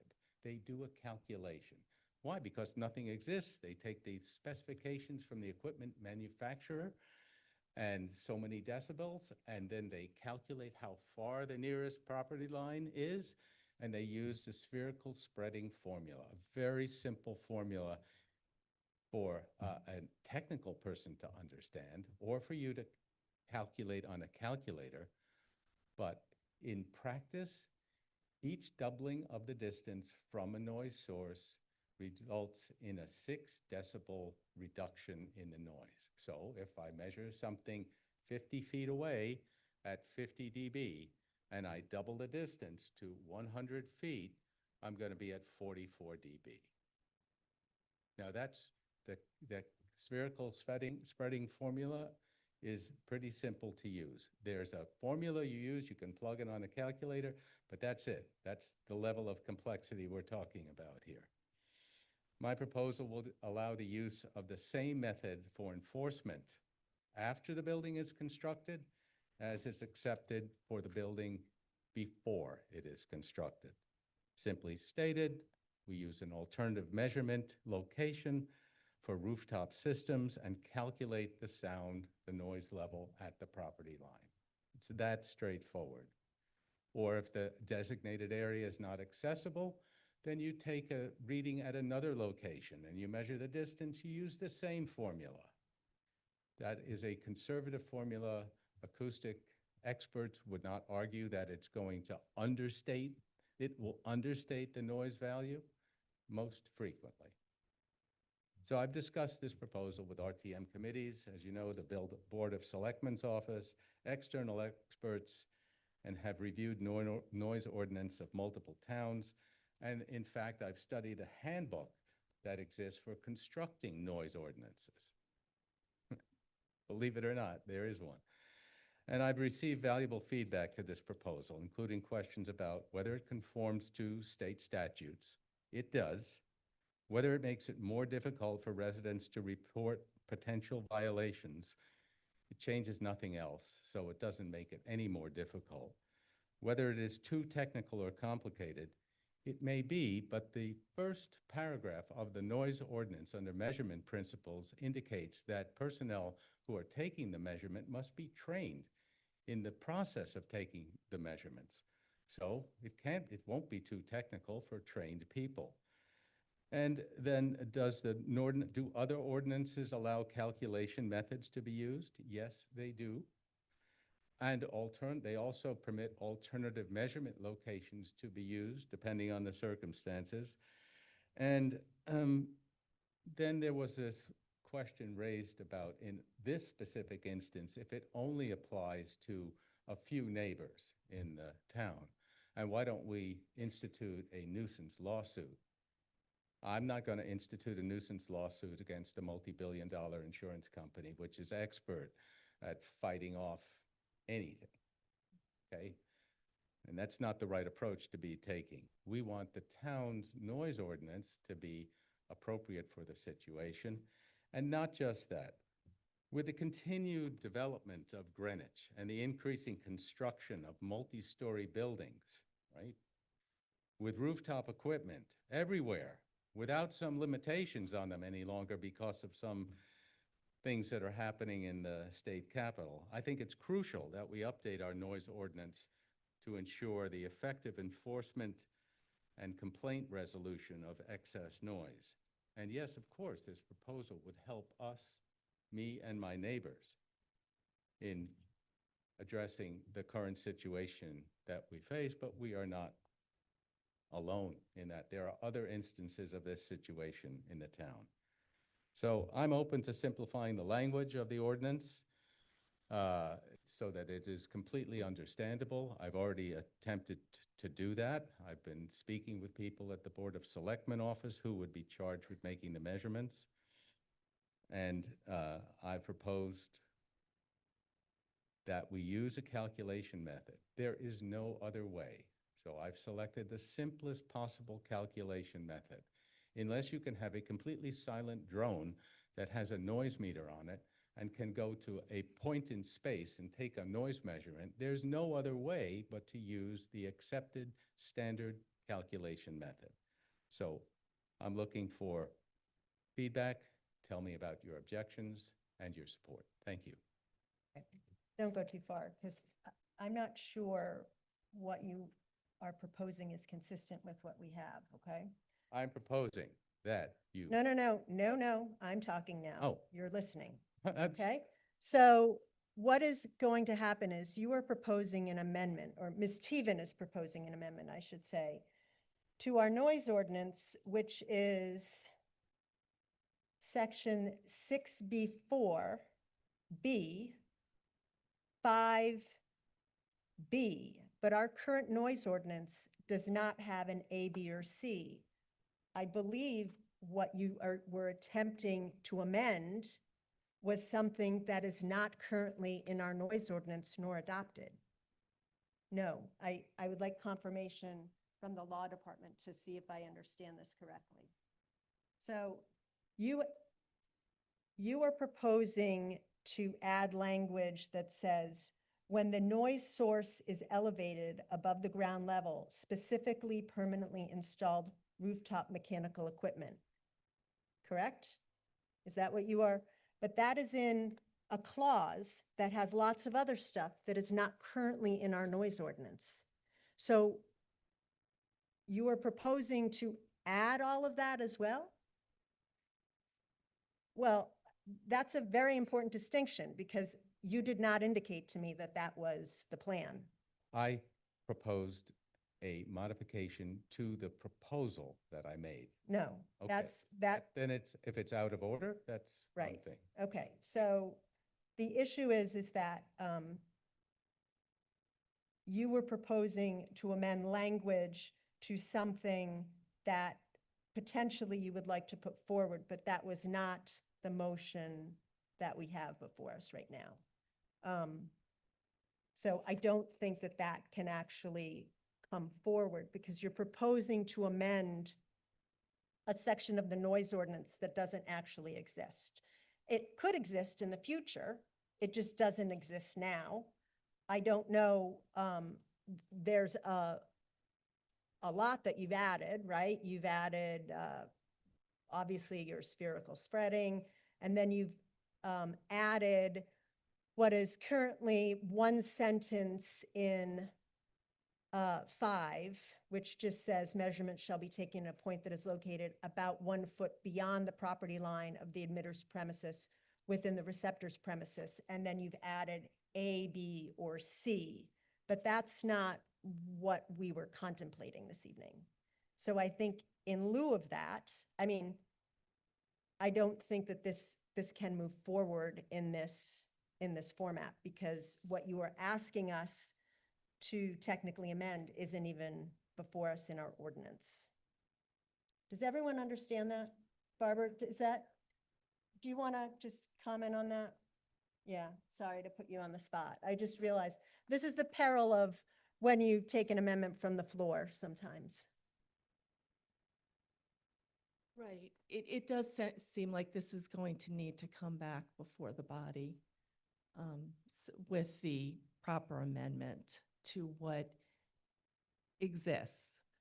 I think that's what the moderator was saying. You're looking to amend what you proposed, but that is not an amendment of what the actual ordinance states. Correct.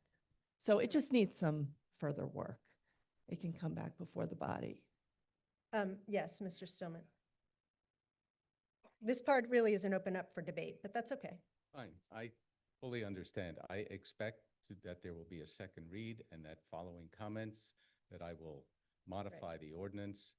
I will make a new proposal for the next meeting, a modification, and that's what you will have a look at, the committee. Right, yeah, right? you will put together something that the committees will then look at again, but as of right now, the motion that you put forward is amending something that isn't No, even I don't on there. expect you to vote on it. Okay, well, we sort of have to dispose of it. So it's not in legal order. It's already been accepted because we were working out on the floor. So we will call for the vote, but I would basically say you're just going to have to vote this thing down. We just have to vote it down because we can't pass something that's not in our ordinance. Does everyone understand that? I don't think we can do unanimous consent on this because it's actually, yes, Mr. Broadhurst. It is a first read situation, but we've already accepted a motion to amend, and we have to figure out some way to dispose of that. And basically, we just need to kill this motion to amend. I did not realize when I heard that there was an amendment that it was sort of an amendment to something that isn't even in our code of ordinances. Okay, no, let's just get rid of it. You know what, let's try it by unanimous consent, and if the Roberts Rules police come after me, they'll come after me, okay? This is an unusual situation. The item is not in order. We can't actually vote on it because it's not in order. So I just think we have to kill it right now, and then however Mr. Stillman wants to bring it back in September. The item is on the call, so that's not going away. Is anyone, Mr. Moore?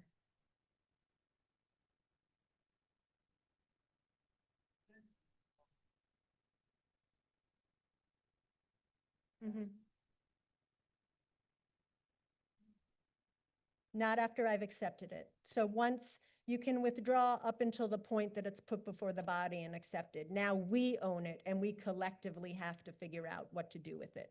We've now realized that it really can't go forward.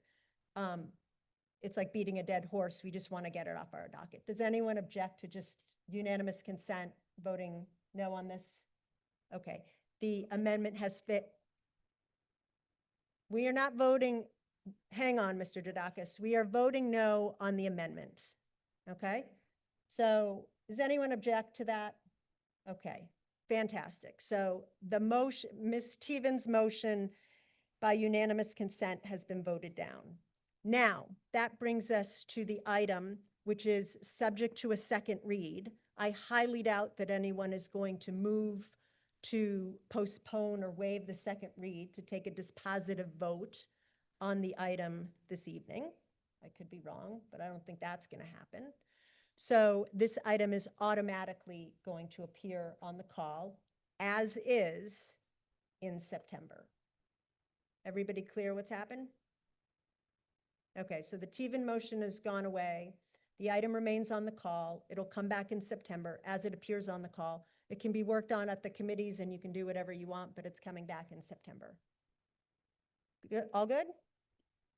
Okay, thank you, Mr. Stillman. I appreciate it.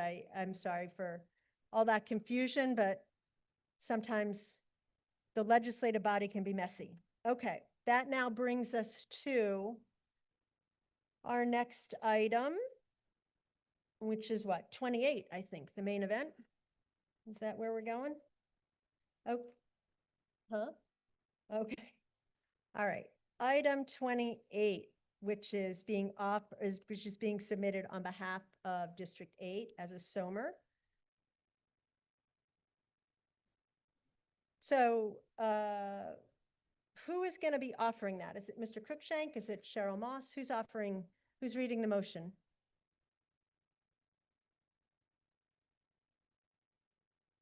Okay, we just need, so we need to get the motion in front of us. So while they're figuring out who's going to go, let's just have our parliamentary process lesson for the evening.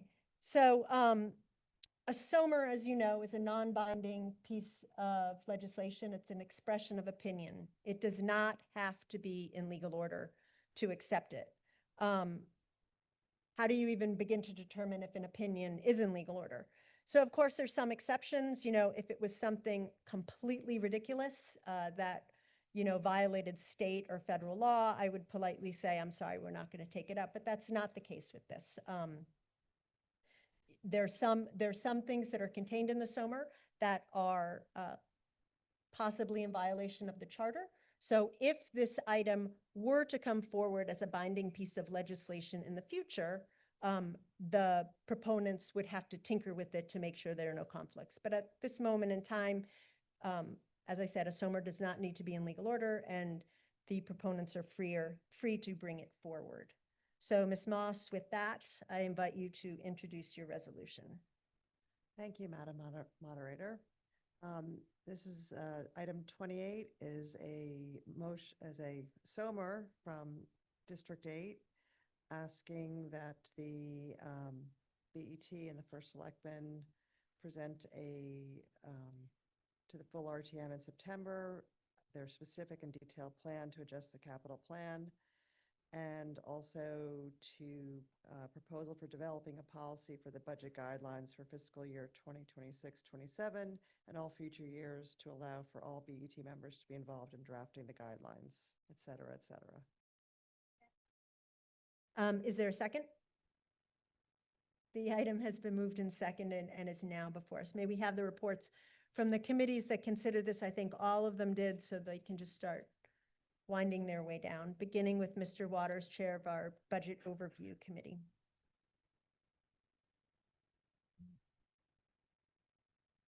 Okay, good evening. The Budget Overview Committee voted 8-3-1 on the District 8 SOMR. District 8 Chair Cheryl Moss provided an overview of the item, and BOC member Keith Damsky walked us through the capital model. BOC has repeatedly discussed the town capital plan this term and regularly updated the RTM. BOC largely agrees the town's capital planning process is broken and requires urgent attention. I'm part of a budget working group aiming to get the capital improvement process back on track. The members of this group include the First Selectman, the Town Administrator, the BET Chair, the Town Controller, the Chief Financial and Administrative Officer of GPS, the RTM Finance Chair, and me. While this group has met twice and made some progress, we do have a long way to go. Ms. Moss hoped the SOMR would bring this issue to the public's attention and result in the First Selectman and BET Chair producing an updated plan to the RTM to avoid any violations of the BET affordability guidelines. She said District 8 voted 16-0-0 to approve the SOMR. At the heart of the SOMR are 3 policy guidelines maintained and controlled by the BET, which are intended to keep the town on a sound financial footing. They are, number 1, projects funded by taxes, currently set at a minimum of 10%. Debt limit as a percent of grand list, currently set at a maximum of 0.75%. And number 3, debt service as a percent of budget, currently set at a maximum of 11%. Under the current capital financing model for the town, within 3 years, 2 of the 3 guidelines will be violated.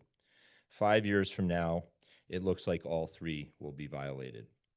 The FY 25-26 budget is in compliance, but for the second year in a row, the capital model shows an upcoming period of non-compliance that requires action. Fortunately, the town has at least 8 levers that can be pulled to prevent this from happening. Proposed action on these and other levers that could be articulated to us in September include the target capital spend amount over the next 5 years, the target capital tax levy amount over the next 5 years, the number of years used in bond anticipation notes, the maturity of bonds for ongoing and future projects, a strategy for collecting on grants and other funds not provided by the town, a strategy for the use of public-private partnerships to help defray costs, the potential use of fund balance, changing the ratios in the BT's policy guidelines. That list is not intended to be comprehensive by any means. BOC discussed that this SOMR complements the work of the Budget Working Group. The Budget Working Group is focused on instituting a better process to gather, prioritize, update, and present capital projects to stakeholders. It will hopefully lead to the creation of a more realistic capital plan. This SOMR, on the other hand, asks what town leaders can do to be able to execute on the capital plan. Today's capital model shows the town will have a hard time addressing upcoming capital items absent significant changes. As examples, that could include tax hikes.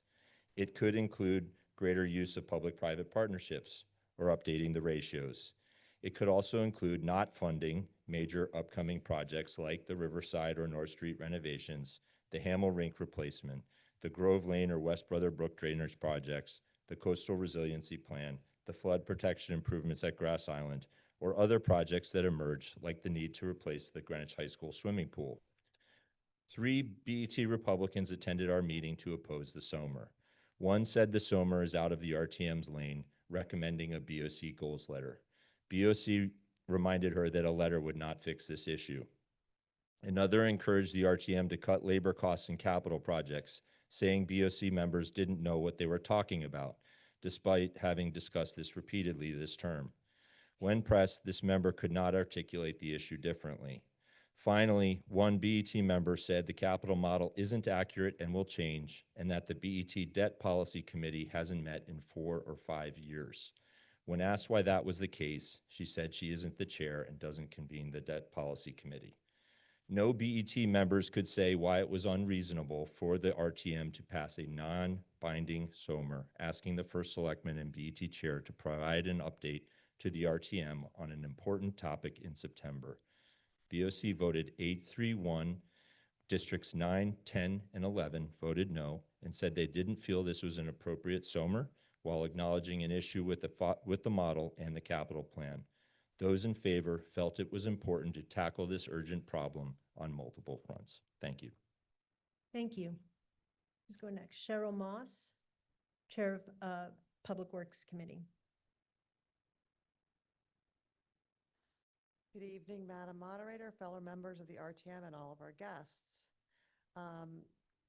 We had this item, it was a joint meeting of all of the committees that meet on Monday night, so I'm going to try to cover most of the joint meeting for everybody, and that way you don't have to hear it over and over again, and also I'll try not to cover the same points that Mr. Waters just made. First, I need to shout out to Linda Cochran, our Public Works Secretary, does amazing notes. And also thank you to Steve Rubin, the Chair of Education, for running a very smooth joint committee meeting with a lengthy discussion and Q&A. First off, so as Chair of District 8, I was asked to introduce this item and noted the SOMR was a good vehicle to start the process of a more transparent and comprehensive policy on budget and capital planning. It was a result of many finance and BOC committee meetings where members expressed the need for a better capital planning and financing strategy. D8 voted 16-0-0 in favor of the SOMR at our May meeting. So at our joint meeting, the presentation was conducted by Peter Cruikshank from District 8 alongside BET members Harry Fisher and Scott Kalb. Peter introduced a spreadsheet analysis showing how the capital tax levy, debt payments, and project funding interact under the town's 15-year capital plan. Primary concern was, as James did mention, was the capital levy may not meet the BET's affordability guidelines, requiring at least 10% of capital projects be funded by taxes, especially from 2028 onward, the proverbial fiscal cliff. Let's see, I'm going to skip Couple things that James already mentioned. Peter emphasized that the BET must develop a plan ensuring all three affordability guidelines are met and involve all members in drafting future budget guidelines with public input. Let's see, the capital plan used for discussion in Peter's spreadsheet was created prior to the major cuts made by the BET to future years' budgets. These projects, such as the rink and flood hardening of Grass Island, will have to be done and need to be included in the CIP. They should not be disappeared in order to make future budgets look fiscally plausible. And then BET Chair Harry Fisher spoke, and he opposed the proposal, citing conflicts with the town charter and procedural impracticalities, stating the BET Budget Committee, not the full BET, handles initial guideline drafts. The BET has many levers that they can use to meet the affordability guidelines. September 15th would be too early, and changes in process would be disruptive to the BET. BET member Scott Kalb supported increased transparency and broader involvement, highlighting the inconsistency of projecting budget noncompliance and advocating for more approachable long-term debt financing strategies. He also mentioned that the Democrats on the BET do not get to participate in the budget guidelines. Capital plans should include all anticipated projects, even if just estimates. He stated we needed to get serious about how debt is funded. Then our question and answer session started, and the questions asked were, how many times have we been projected to not meet guidelines and it didn't happen, and what about reduced spending? The answer was reduced spending is a lever that can be used, increasing debt is another, and pushing off projects as well is another lever. The next 5 years will be crucial. The next question was, what is the moral hazard to the town to issue more debt? Harry Fisher responded, there's no hazard if town uses a disciplined, methodical approach. The first use of debt was for the purchase of Pomerantz Park in the early 2000s. Main philosophy of town is pay as you go. Scott Kalb replied, you can relieve some pressure on the town if you extend out the debt to more than 5 years. The next question was, shouldn't we think about creating a new committee tasked with clarifying the underlying principles for capital planning instead of just trying to meet guidelines? Peter Cruikshank suggested the goal of the SOMR is that after so many years of discussion, we need the BET to start working on a process over the summer. The next few years are crucial. When will the right time to have a plan that meets the policy guidelines? When is the right time to have a plan that meets the policy guidelines? Harry Fisher said, we have levers, we can slow projects, raise taxes, look at operating costs. What changes can be made to the SOMR to make it palatable to the BET? And Harry Fisher said that, Chair Harry Fisher said that timeframe is unrealistic and goes against the charter. No other suggestions were made. Scott Kalb was asked what is doable, and Scott said that the September timeline was difficult and but we needed an agreed upon debt policy.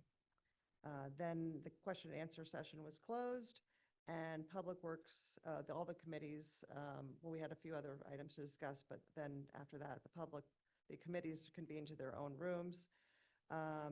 In Public Works, the members' comments included, can we change the language of the SOMR, but no motion was made to do so.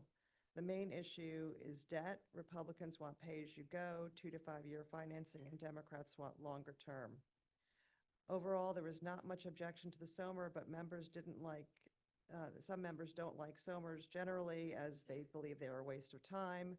They thought it might not be in legal order, which it is in legal order. And some said it was over the top. Abstentions agreed in principle to refine the process.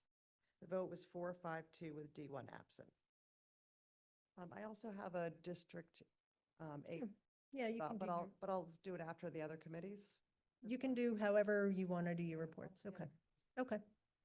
Greg Zorthian, Chair of our Finance Committee.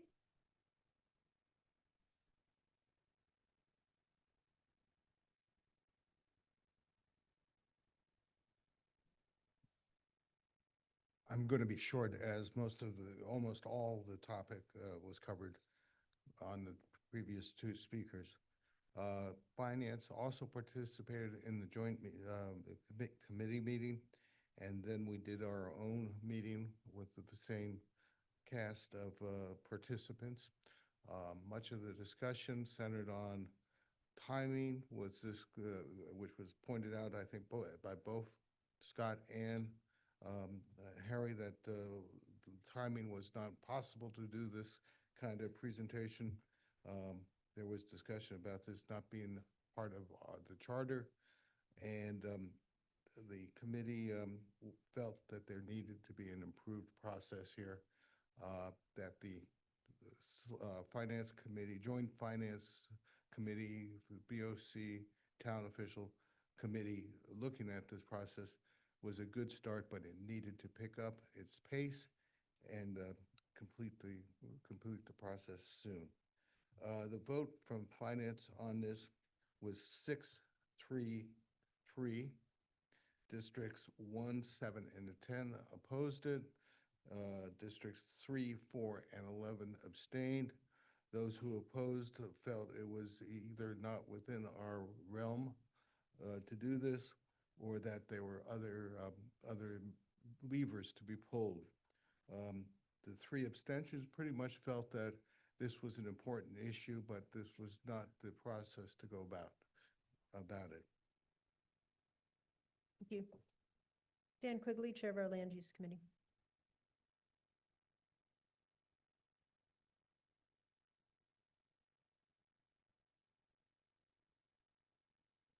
So quiet in here. I want to personally extend my thanks to James, Cheryl, and Greg for saying so much about this that I have nothing to say. The Land Use Committee discussed this at length. Our vote was 8-2-0 in favor. District 5, District 10 voted no because they were ostensibly opposed to Somers. District 3 and District 7 were absent.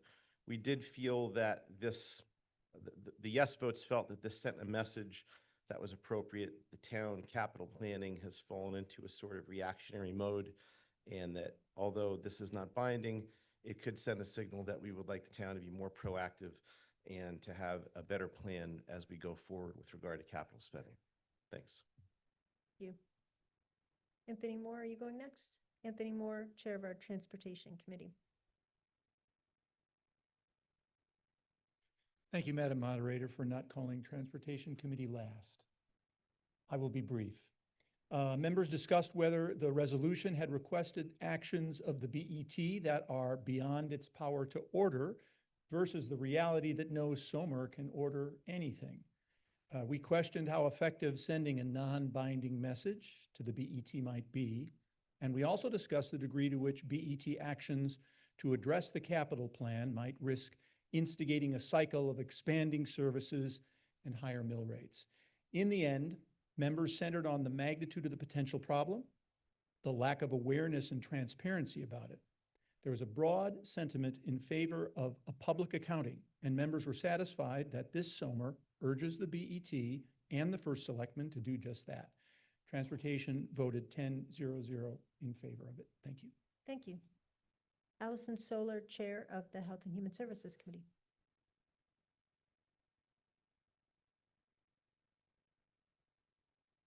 Hello. So we were part of the Tuesday night joint committee meeting, and I won't repeat much of what was said. Is also happened in our Tuesday night joint meeting. But one difference is we did have Harry Fisher, Chair of the BET, join us, as well as Leslie Moriarty, a BET member. I don't think I heard this question, but one committee member asked, why have the debt and fund balance committees not met? And Mr. Fisher said, existing policy does not require updates, so no meetings were held. And there was questions about why limiting the debt to 5 years. I think that was covered, that we've been on it. Mr. Fisher said to minimize impacts and maintain pay-as-you-go policy, which has been in place for decades. And Ms. Moriarty said extending the debt requires 7 votes on the BET, which has not been achieved. When we moved to our meeting with Health and Human Services, our discussion continued, And the emphasis really was on the need for a comprehensive capital plan and improved transparency. Our vote was 10-1-1 for the SOMR. One no, saying that September is too early to ask them to have the plan, and one abstained, saying SOMR is a bit of a waste of time, and also that we're not ready for this yet. Thank you. Thank you. Who's going next? Steve Rubin, Chair of the Education Committee.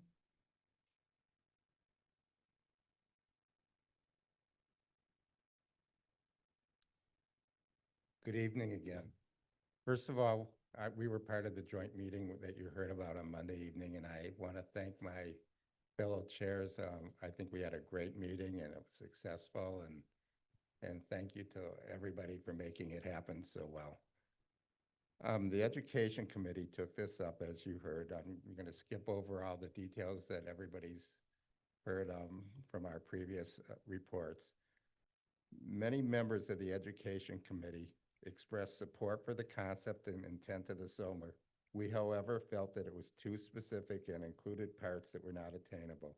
The group prefers that the SOMR be simplified to address the concerns, the fiscal responsibility, and good governance priorities that's expected of the BET, regardless of political affiliation. We voted to send the SOMR back to D8 for the purpose of simplifying it so that the items could be more attainable. Our vote to send the SOMR back to D8 was 10-1-1. The delegate from D6 voted no because she wanted to trust the system and wanted to see if other committees would offer amendments to improve the SOMR. When it's the appropriate time, we'll make that a motion.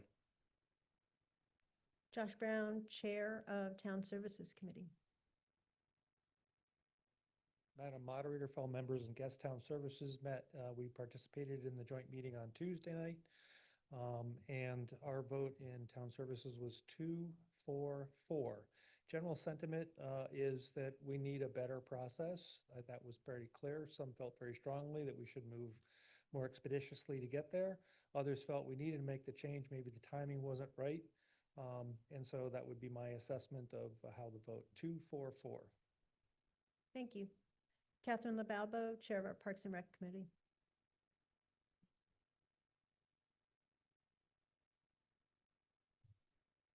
Good evening. I would note that the Park and Recreation Committee is uniquely impacted by capital projects, having two of the most significant capital investments be part of the conversation for the budget for a number of years, going back decades. That includes the Dorothy Hamill Rink and the Eastern Greenwich Civic Center, which we just saw received a donation rather than funding via the capital program. So taking that into account, the vote from Park and Recreation was 5-2 for abstentions. Thank you. Thank you. Kip Bergweger, Chair of our Legislative and Rules Committee.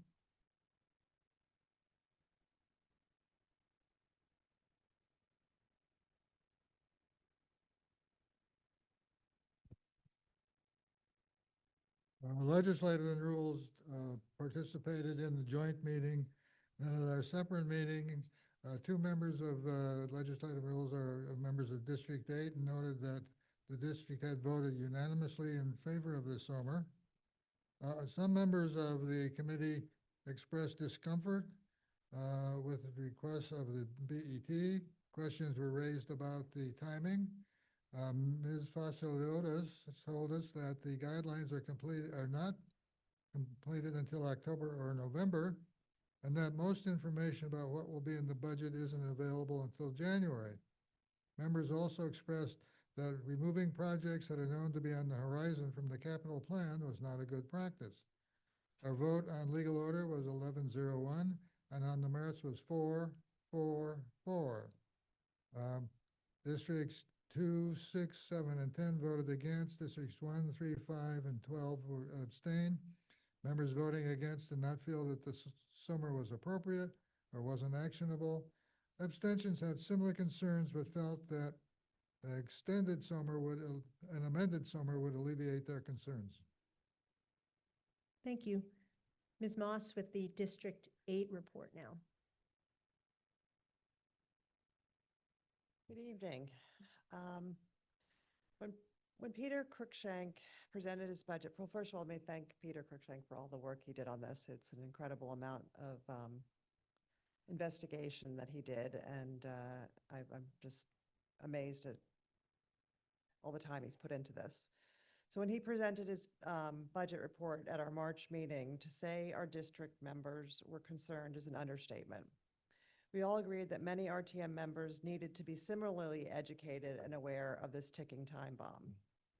After hearing this, Peter came to me with a SOMR, and we thought we would ask our members if they supported the use of a SOMR as a way to express collective concern and raise awareness. We wanted the SOMR to generate conversations to educate us all on these financial matters, and I believe that that goal has been achieved. The SOMR asks for clarity and specific recommendations on how we are going to avoid this looming fiscal cliff in 2028 and 2030, and address the fact that the BET's own policy guidelines could be out of compliance for many years. When it was presented at our May meeting, as you heard before, it was approved 1600. At our June meeting, we discussed all the committee reports and concluded there was definitely some confusion, especially at the Education Committee, because the BET claimed the SOMR was out of legal order and that to comply with it, there would need to be charter change.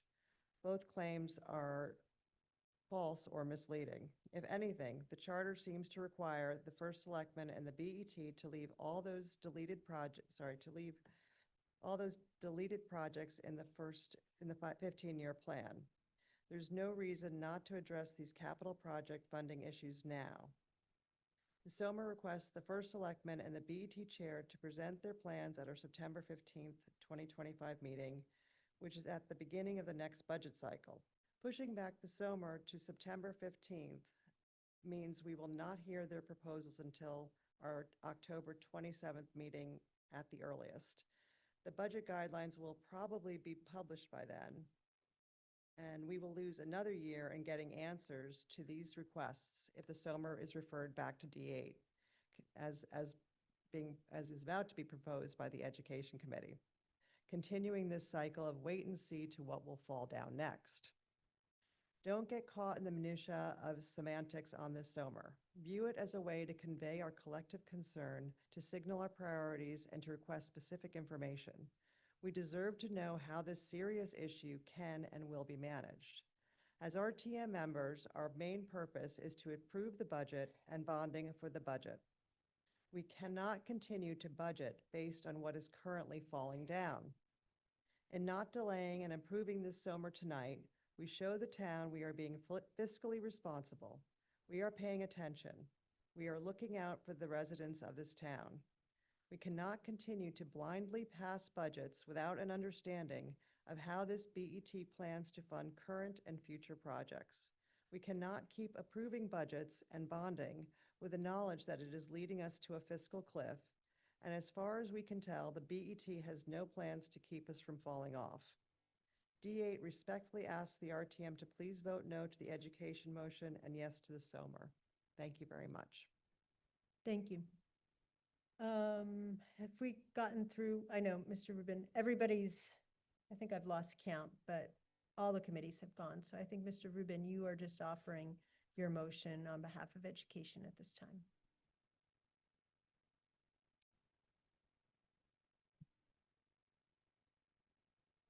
Yes, hi, on behalf of the Education Committee, I'm offering the motion to send this SOMR back to District D8. Okay, that being offered on behalf of a committee does not require a second, and it's now before us. Okay, so let's just talk about the education motion to refer to D8.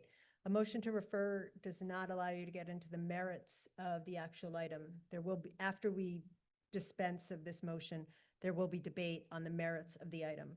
A motion to refer is only directed at why you do or do not believe it's a good idea to send it back to education, right? I think Ms. Moss gave a statement like it's related to timing or something like that. So I'll go through the names. You're welcome to come up, but please don't get into the merits. We're gonna have an opportunity to discuss the merits after we dispose of the motion to refer. Okay, so the first person I have on the list is Mary Flynn.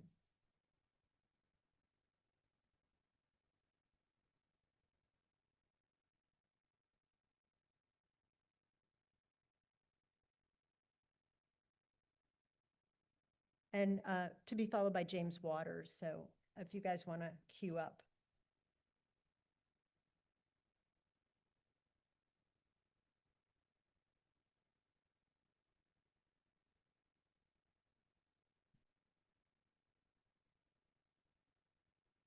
Thank you, Madam Moderator.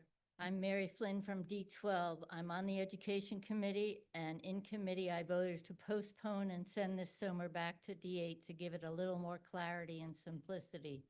I've since changed my mind. We need to know what capital projects are coming up before us. I understand they took the sewage treatment plant off the planning budget at a cost of somewhere in the area of 60 million, gone. I also understand they took the Hamel rink off. We need both these things. Last summer, I was kayaking at Todd's Point, and I went in rather than out to the sound, as I almost always do. It was 5 days after a major storm, and the beaches had just been reopened. As we went further into Greenwich Ms. Cove, there was Flynn? human waste floating in the water. I was horrified. It's got to be on the motion to refer to education, not the merits of the actual item. So I think we need to know now. And I think that we need better planning. We need to fix the sewer. We need to, I know it's a lot of work. Most of us don't get paid, but that's what BET members signed up for, and the rest of us too. That's okay. Should I end it? But I you've have also signed more. up to speak on the merits of it. So I think this is simply just, why is yes, you can end, Mr. Waters can come on to be followed by Keith Damsky, but you're only discussing why you want it to go to education. Yeah, I think we have Okay. to, I think we have to vote on this SOMR now, and that we should vote against the motion to delay. And I can give a shout out to Okay. Mr. Waters for finally getting the project to fix sewage after a decade of squabbling in the old Greenwich basement. Okay, So we need Okay. it now. Thank you. okay. Mr. Waters?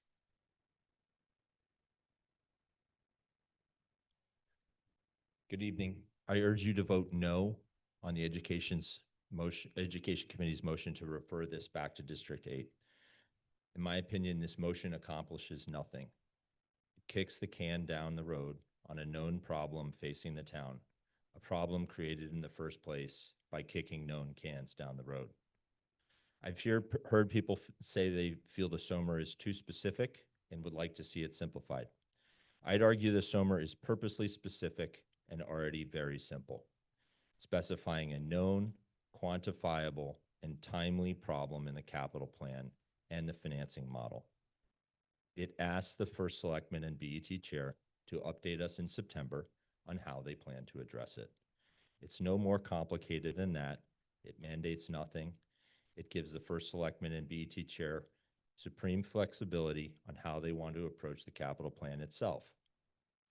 As an example, some fairly simple modifications to the current 15-year capital plan would show the impact on compliance. They could also focus on other levers, as I said before. But paired with the financing plan requested in this SOMR, the working group's efforts should give us all a lot more comfort in approving next year's capital budget. While the solution that could come will involve the first selectman and BET identifying which levers they will pull, on which we may agree or disagree, they are firmly in the description of the first selectman and the BET.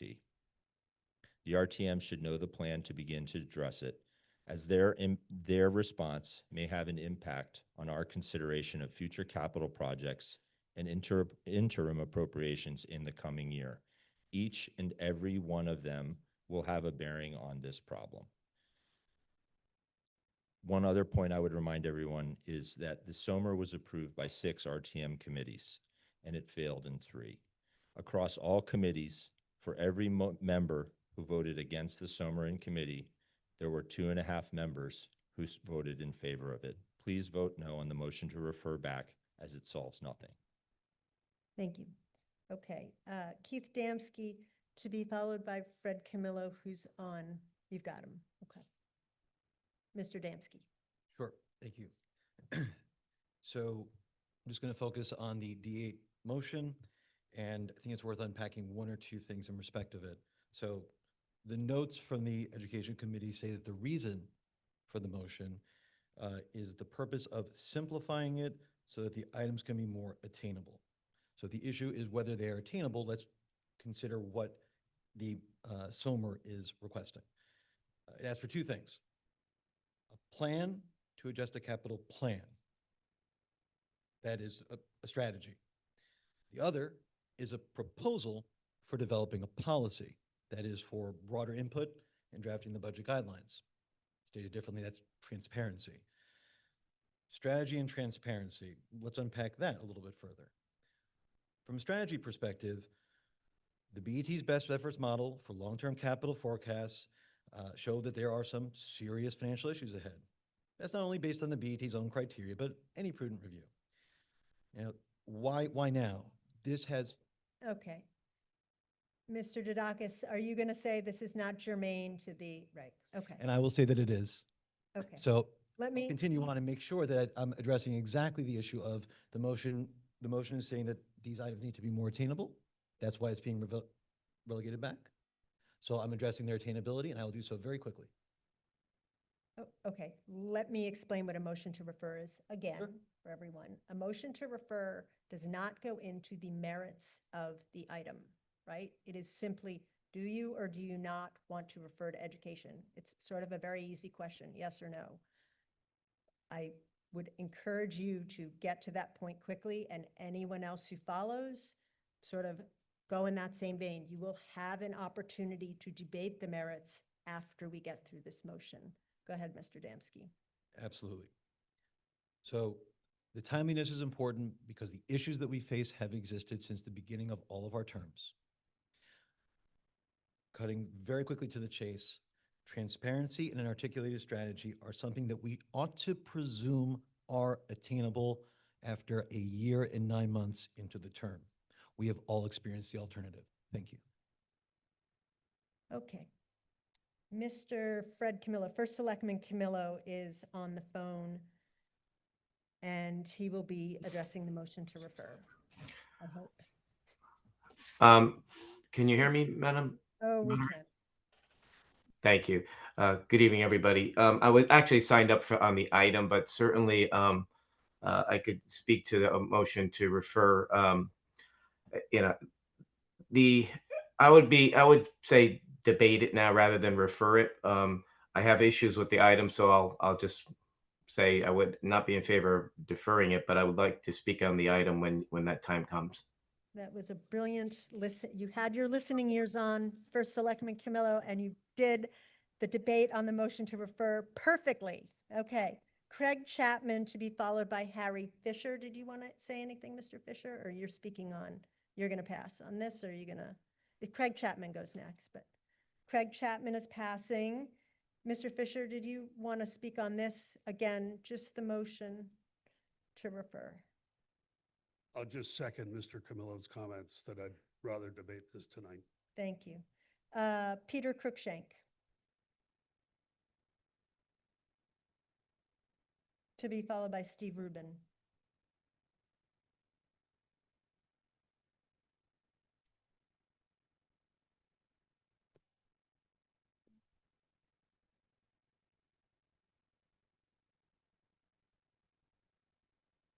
So I'm Peter Cruikshank. I'm why you're here tonight. Thank you, Madam Moderator and fellow RTM members and guests. I'm just going to echo what James said. This solves nothing by referring. Let's talk about it tonight. Let's go through the issues. I think there was some confusion about, is it a legal order? Does it violate the charter? Is it attainable? I think all those things have been taken care of. It is attainable. It's in legal order, and it doesn't seem to violate the charter. So I would just ask you to vote no on the motion to defer, and then let's move on to the SOMER. Thank you. Thank you. Stephen Rubin to be followed by Hector Arzano.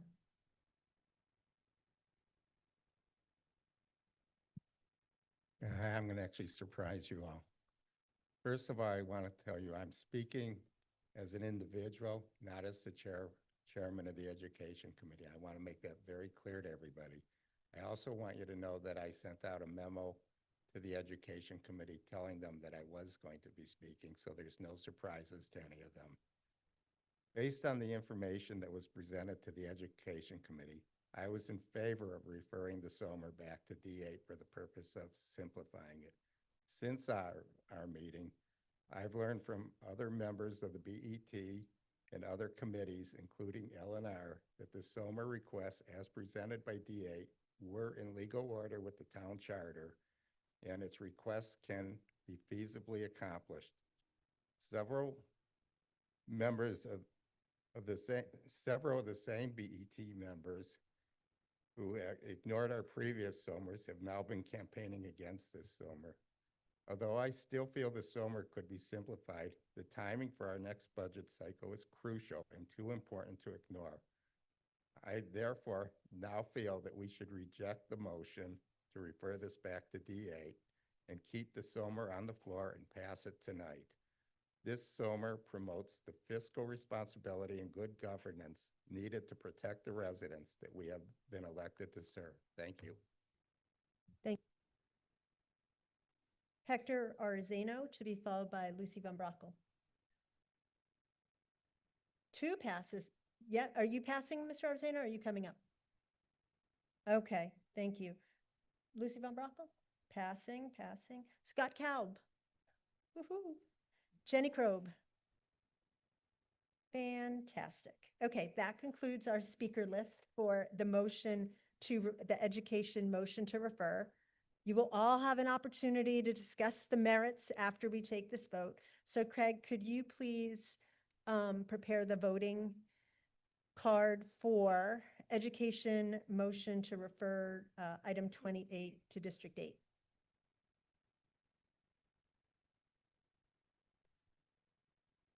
Okay. So if you're in favor of the motion to refer to District 8, you would be voting yes. If you are opposed, you would be voting no. We're going to see if it works. Oh, it works. Yay. Okay, the vote is open.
Has everyone voted who would like to vote? Okay. What? Has everyone voted? There was some.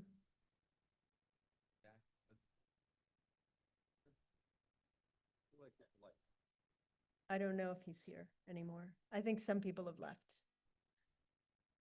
Anyone not? Is anyone having an issue with their clicker? Can we close the vote? Okay, we're going to close the vote. Craig, close the vote.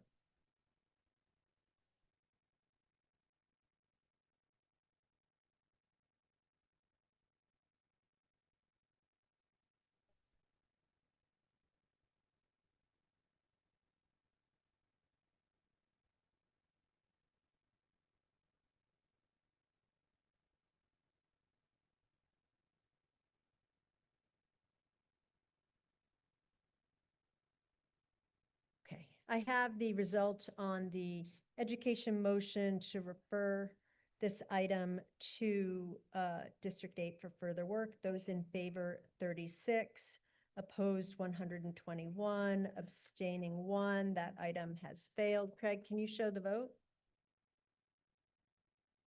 Okay. Ms. Karen Giannuzzi had something she would like to offer us. Come to the podium, please.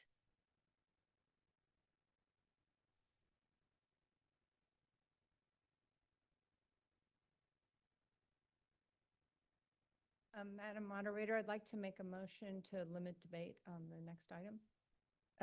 For the balance of the meeting, correct? Oh, for the balance of the meeting, yes. I mean, you could do it for. No, let's do the balance of Okay. the meeting. Okay, a motion to limit debate is not debatable. Is there a second, first of all? Yeah, okay. That was the most enthusiastic I've heard you all night. Yeah, yes, Miss. We haven't gotten there yet. You got so excited with your LCC, just wait a minute. So is it going to be 2 minutes per speaker with the proponent and the opponent each getting 5, the latter to be determined by the moderator? I think that sounds great. Okay, so it was moved. Thank you, Mr. Brown. It was moved and seconded, and it's now before us. The motion to limit debate is not debatable and does require a 2/3 majority to pass. The motion that is before you is to limit the debate for the balance of the meeting. We have this item and item 29 next to 2 minutes per speaker, with the proponent and the opponent each being awarded 5 minutes, the latter to be determined by the moderator. So typically I do not do anything for time limits consent because there could be somebody online that opposes that. But I'm willing to risk it because it's almost 11 o'clock and we have about another hour to go, okay? So does anyone, if a single person objects, we will take a record vote. But does anyone object to that motion to limit debate? Okay, hearing no objection, the motion to limit debate has gone into effect by unanimous consent. Okay? All right, so for the balance of the meeting, Dan, you'll just need to put up the clicker clock that says 2 minutes, okay? Where are we? We are now at item 28, the merits, which is what you have all been waiting for. Okay, let's go to that now. Let's see. Mr. Cruikshank, do you want to start as, who's the proponent? Are you the proponent for this item? The main, is that who you've just, we were going with that? Okay. Mr. Cruikshank will be awarded 5 minutes. And Mr. Fisher, I understand you want to serve as the principal opponent, correct? So he will get 5 minutes. So why don't you guys go first and get the 10 minutes out of the way, and then everybody else will go down to 2 minutes for. Yes, Mr. Broadhurst. Okay. Okay, so for this item, we have about 14 speakers. And then for item 29, which has a substitute resolution being offered by District 11. There are only 2 speakers, and then there is general debate on item 29, which again has just a couple speakers. So all in, what did I say? About 13 plus 4, so I don't know, say, 17 speakers. Plus you have the committee reports and everything, so. Yep. Good time to bring a snack, right? Right, a midnight snack. Okay. Mr. Cruikshank, the floor is yours with 5 minutes. Thank you. Thank you, everyone. I first want to thank all the committee chairs who spoke in favor of the SOMR. I'm not going to repeat all the excellent points they brought up. I will address 2 of the objections raised in the document that the BET chair asked to be sent to all of you.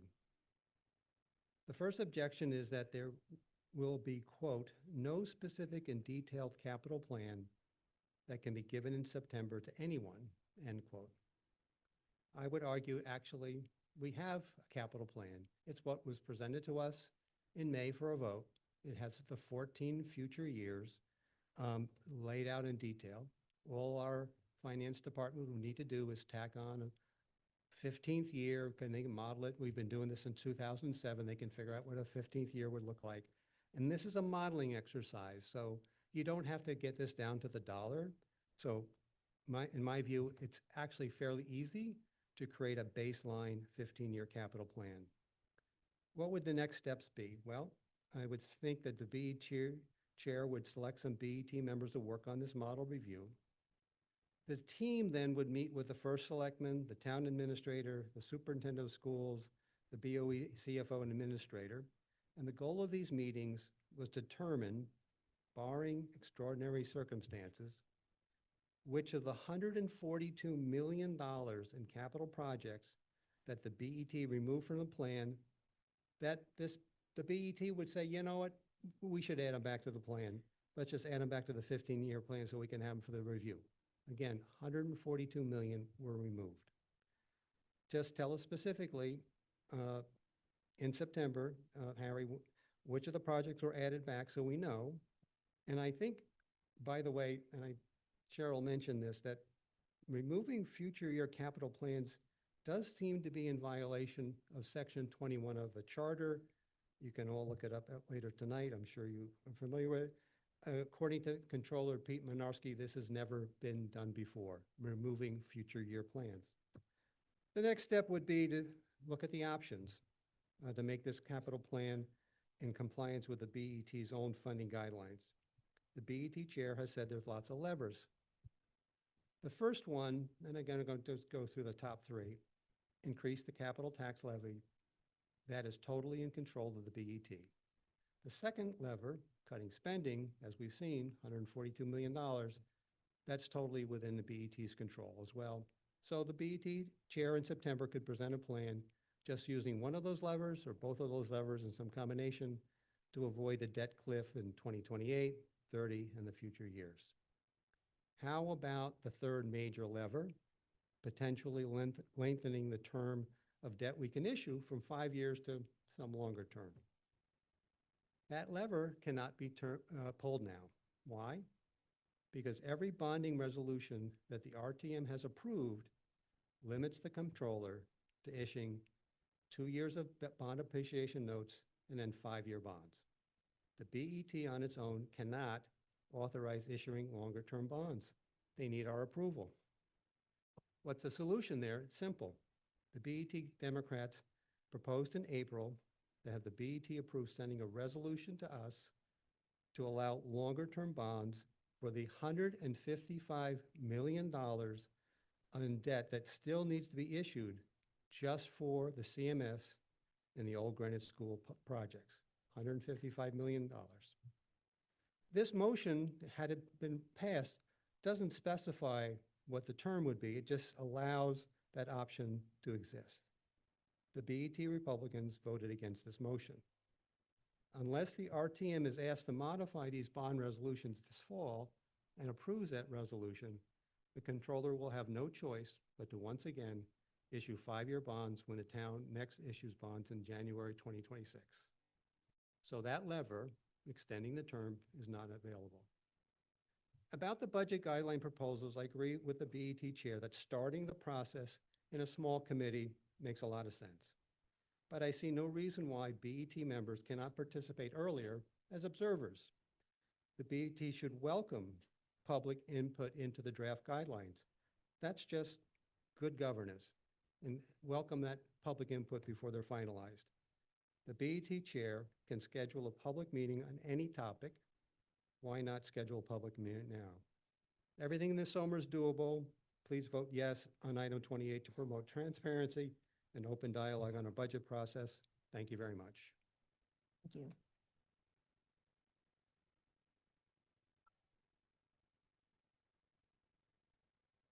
You did a very good job. Harry Fisher, Chair of our BET.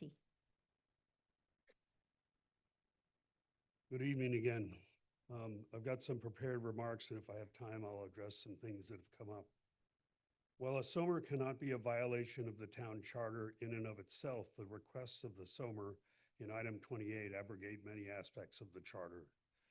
The charter describes the budget process, the town officials involved, and the timeline. As such, the RTM is not involved until the town and the BET completes the work in the spring. The SOMER is asking for steps that are not in the charter. That said, more discussion with the RTM committees most responsible for the budget, for example, Finance and BOC, have and can be more frequent. Recently, there has been a lot of discussion with the Finance Committee on debt matters. The SOMER also attempts to direct the BET on how it should conduct its business in regard to the guidelines published in the fall. Excuse me. Like the RTM, the BET has a solid committee structure that functions well and conducts the detailed work on the matters within each area of responsibility. The BET Budget Committee is responsible for the initial development of the budget guidelines for presentation to and approval by the full BET. It would be extremely inappropriate for the RTM to require that the full BET be involved, and in fact, it is involved. A public hearing at that stage of the process also is not appropriate, and there are public hearings later in the process when proposed budgets are available. I note also that there is a new committee, as you've heard, formed at the instigation of myself and the chairs of the Finance and Budget Overview Committees that is looking at the entire budget process, not just capital. It should be given latitude to do its work. I heard that the principal author of the SOMER admitted that he had not read the charter.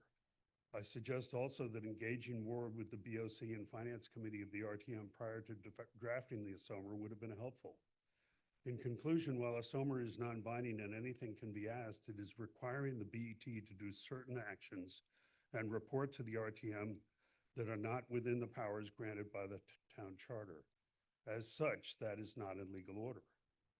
Furthermore, the SOMER lacks an understanding of the BET policy and procedures, which contains the debt policy and which is on the town's website and totally the responsibility of the BET, not the RTM. What is requested by the SOMER would be disruptive to the proper order of the town and potentially endangers aspects of the town that make it a great place to live, raise a family, and retire. Those are my prepared remarks. There was some comment about increasing debt. That's not going to be something that's going to solve anything. That, in fact, exacerbates the problem. The debt policy is in place and is adequate for all situations that you've heard about. We don't need to have a meeting of the Debt Policy Committee, which is my discretion to call, because the debt policy is very well written, and I call attention to it again on the town's website and urge you to read it. I would also note that we've always had and always will have large projects. This is not a new issue for the town. My history goes back really to the 60s and 70s when my father was on this body and the high school was built. And that's probably a much larger project than anything we're doing today if it was adjusted for inflation. We're not kicking the can down the road. We're not doing that. The capital plan is the responsibility of the first selectman, not the BET. It's in our budget for information purposes only. Items were removed in the previous fiscal year, so that's just a correction on that. As it goes to the resolution, when there was comments about the term of the debt being part of the resolutions, I went back and read the resolution. As far as I could see, there is nothing about the term of the debt in the budget resolutions. So we have that lever available to us and could exercise it at any time. We also have the ability, and the town has done this in the past, to refinance debt. So there are lots of levers that can be managed on this, and I'm within my time. Thank you. Thank you. Okay, now we're going to go to the 2-minute time limit for everybody. Sharon Lazar? I don't know if she's here or, oh, there you are.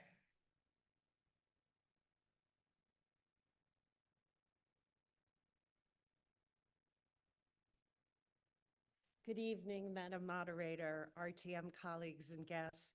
My name is Sharon Lazar and I represent District 8. We have been elected to the RTM to help govern Greenwich. One of our most important jobs is to review and vote on the town budget. And we should be able to do so knowing that the budget can and will be properly funded. This debt cliff is a serious matter and has been looming for years without properly being addressed. We need to send a message to the BET that we are concerned and want explanations. Our other power as RTM members is the use of a SOMR as a way to express collective concern and raise awareness. The SOMR generates conversations which educate us and our community. Those of you that have said you will vote no or abstain because SOMRs are ineffective, please reconsider. Although SOMRs are non-binding and cannot guarantee a particular outcome, SOMRs signal our priorities and raise awareness. This SOMR will convey to the BET and to our constituents that the RTM wants this financial issue to be addressed openly and transparently.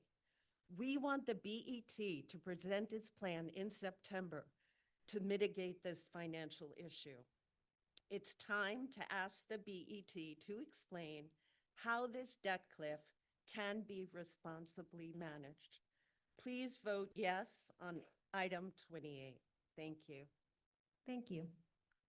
Okay, Fred Camillo, who's probably also online, to be followed by Anthony Moore, who I thought was here, but maybe not. Okay, good evening again, Madam Moderator, members of the RTM. Just a few comments on this. As you heard, there is, I think, a charter issue with this. We may have to revisit that. Also, I want to point out and offer some clarifications here. When I came into office in December of 2019, we all run on a vision and a record, and the vision part was vetted by the voters, and it's very frustrating to me sometimes to put things in there that people wanted and reflected that in their votes, and then it gets, pushed down the road. So that's been very frustrating with me. We did go from the 15-year capital plan to a 5-year capital plan because we found out after years 6, 7, 8, things really change. And every time a public school building has failed, we've had to push things out and reprioritize. But our administration has looked and really worked on public-private partnerships. You just approved one a little while ago. That's working well. We have several lined up, as you probably know. We also have worked really hard on grants. And just so you know, to let the RTM remind them that when we got a $3 million grant, $2.8 million, and after a year of approvals, it was rejected, and that we had to return the money. And unfortunately, we are doing the same thing now with our own tax dollars. So we have to be very careful about what we kick back when we fight really hard for grants. As you heard, I put together a new working group. As far as I know, I don't think that's ever happened where you had every stakeholder there at a monthly meeting to work on that would be focused on the budget. And I think a few speakers have already said that. I do expect that you'll have some solid recommendations coming out of that and that we could all agree on. So thank you for the time, and hopefully everybody can get home safe tonight. Thank you. Thank you very much. Thank you. Anthony Moore to be followed by Karen Fasliotis. Karen is passing, to be followed by James Waters. Thank you, members. Let's make it clear, this question of holding off because the SOMR might not be in legal order or don't have enough time to make it happen, these are just red herrings. There's an old adage that a failure to plan is a plan for failure, and that's the only plan we have right now in Greenwich. As the first selectman just said, long ago we gave up on 15-year budget planning. Now we don't even do 5-year budget planning well. Our own chair of the BET just affirmed that this past week in our hearings when he said that they were erasing upwards of $100 million worth of potential projects that, quote, we don't think, we are erasing these because we don't think they are reliable. They should be accurate. Well, I ask you, is 0 the right number for the Hamel Rink? Is that the accurate number? Because today, that's what the number is. And that's the problem. Without this SOMR on the RTM and the citizens of this town aren't going to get the straight scoop from the sources who should be giving it to us. Now is the time to ask them to do their job. Tell us what's going on, please. Tell us what they recommend doing about it. And let's see if we can try to figure out how we're going to get our way out of this hole. Thank you. Thank you. James Waters to be followed by Myra Clockenbrink. I'll be brief. We've heard from both proponents and opponents of this SOMR. One thing is universal. Everyone agrees that the town capital plan is not in a good place. The question is what the RTM will do about it. Will we vote no on the SOMR and do nothing? Or will we vote yes on the SOMR and encourage action to address it? This SOMR, like all SOMRs, is non-binding, and the first selectman and the BET chair could certainly choose to ignore it. This SOMR speaks to a topic that may be a less public issue than the one we passed on the school budget 2 months ago. But it is on a critical topic that will impact every resident in town in the next few years. The response to this SOMR will set an important direction as to where priorities lie on addressing capital projects, levying taxes, and instituting sound financial practices going forward. I would argue it's better for the RTM to encourage action to address problems than to be silent about them. Let me say this in a different way. We should all view this SOMR as an opportunity for town leaders to demonstrate their vision and financial chops to solve a major problem using simple tools at their disposal, an opportunity to show we're serious about serving residents. Please vote yes on item 28. It is important for the RTM to engage on this. Thank you. Thank you. Keith Damsky to, Myra Clockenbrink to be followed by Keith Damsky. Thank you, Madam Moderator, and good evening, members and guests. I come here as a District 8 member in support of item 28, as it seeks clarity and specific recommendations on how to avoid an imminent fiscal cliff in 28 and 30, as well as more public engagement and transparency in developing the budget guidelines. But I wanted to direct my remarks to those members who have abstained in their committees or are attempted to abstain tonight because they feel that the SOMR is non-binding and as such has no power. Recall that this body passed a SOMR last year charging the town to prioritize energy efficiency and renewable energy sources in new and renovated buildings. The SOMR was a recommendation and a vehicle to express the concern of this body for lower capital and operating costs. Fast forward to tonight, when we approved an interim appropriation to move ahead with a geothermal HVAC system at Hamilton Avenue School. Cause and effect? Maybe, maybe not, but it did open up a conversation among members to address these energy issues and to bring them forward into public conversation. And it became abundantly clear that is what the community wanted. The SOMR is a tool for us to more deeply understand issues as we discuss them and come to a consensus. We do not have broad power over the budget, but we should use the tools we do have to constructively and collaboratively identify priorities for our decision makers and put our constituents' concerns forward. I, for one, found item 28 SOMR to be a thoughtful and illuminating look at the budget challenges we face. The recommendations within it can be studied and refined over the summer so that our decision makers can respond at our next meeting in September. Let's use the tools we have to discharge our responsibility, and I ask you to join me in voting yes to item 28. Thank you. Thank you. Keith Damsky to be followed by Craig Chapman. Thank you all. So there are a few items that have been mentioned against the SOMR that I think are worth considering, but I'll just focus on one. As was noted before, it has been stated in opposition that the SOMR is disruptive to the proper order of procedures. Now, I think it's worth remembering that the BET's best efforts model shows that we got some problems ahead. In theory, best forecast. And that's based on any prudent financial review, as well as the BET's own criteria. Now, this has also been true, again, since the beginning of our term, a year and a half ago. There's been time to contemplate this. And the issues can be addressed with a clear long-term strategy.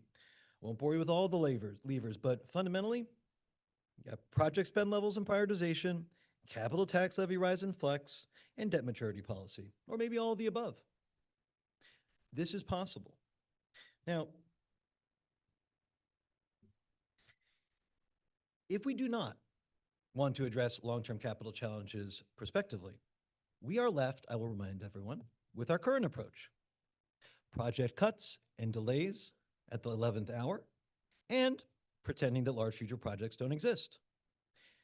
If we do not want to address transparency in the guidelines, we are also left with our current process, the same process that culminated in the roller coaster that we all have been joyriding together for much of the past few months.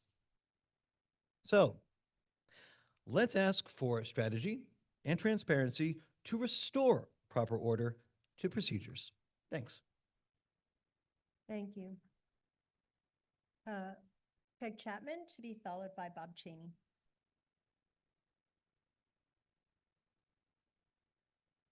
To be followed by Hector Arzano then. Thank you, Madam Moderator. Hi, I'll be brief. On the SOMR point, I think we're all elected to be here to represent our neighbors, and I think they would be disappointed if we didn't focus on some of the important issues of the town, just like we did a couple of months ago with the Board of Education budget process. And so I think it's concomitant on us to support this resolution, which I wholeheartedly do. The other thing is, if we were a public company, a response that Mr. Fisher gave, he'd be booted out of office. Sorry, Harry. Being transparent, understanding the context in which the town is operating is important. And really, until I became a member of the RTM less than 2 years ago, I had no idea about the fiscal cliff that we were talking about, the issues that have resulted in the amount of sort of expenditures that we've had to make from a capital point of view, and the amount that we've had to defer because of lack of capital capacity. So I think it's concomitant on the BET and the First Selectman to at least demonstrate and put together a plan to help the town manage our capital expenditures going forward and understand how we're going to pay for it, both for the governance of the town as well as for the people who pay taxes here. So that's my pitch. Thanks.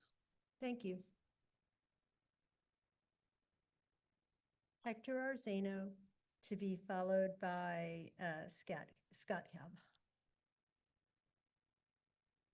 Good evening. Thank you, Madam Moderator. Yep, here we are again. Thank you. What opportunity we have today if we vote yes for this summer. What powerful message we will be sending to our elected officials to act. We need actions. We need transparency. And we want answers from you. Furthermore, we deserve here in the RTM and all in town to know why and how we'll make the necessary corrections, and we deserve to know in detail the 15-year capital plan and how we will finance it. You have all the tools available for action. Please act. Thank you.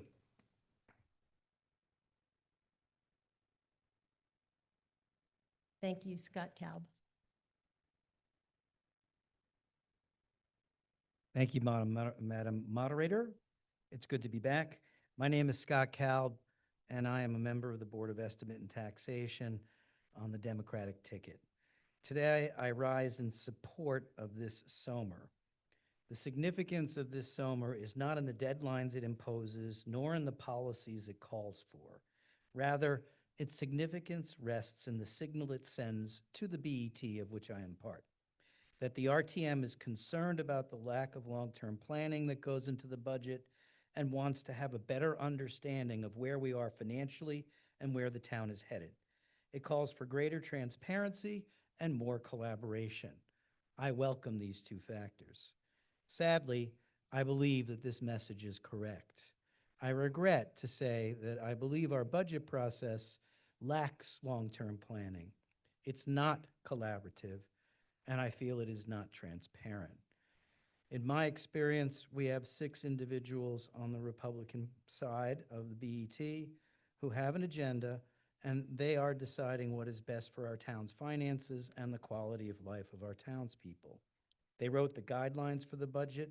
They did not consult with Democratic colleagues, and they never held a vote to approve those guidelines in our budget committee. They financed the budget with hastily adopted spending cuts with little thought to the consequences. For the last 2 years, our Republican colleagues have delivered 54 pages of spending cuts to the Democratic colleagues the day before the final vote was to be held on the budget. That's not long-term planning. Republican BT members also removed $150 million of essential capital projects from the budget, including renovations that we need to our sewage plant, to Riverside School, which has been approved, and also for the Hamel Rink. What you should be asking, what's happening to these projects? All right, well, I will stop there. Thank you very much, and I urge you to vote in favor of the SOMR. Thank you. Thank you. Okay, let me just make sure that everybody who's passed has wanted to pass. I think that's it. Mary Flynn, you signed up for? Okay, I don't have you on the list, but why don't you come down? It may just be that I misplaced you, but that's okay.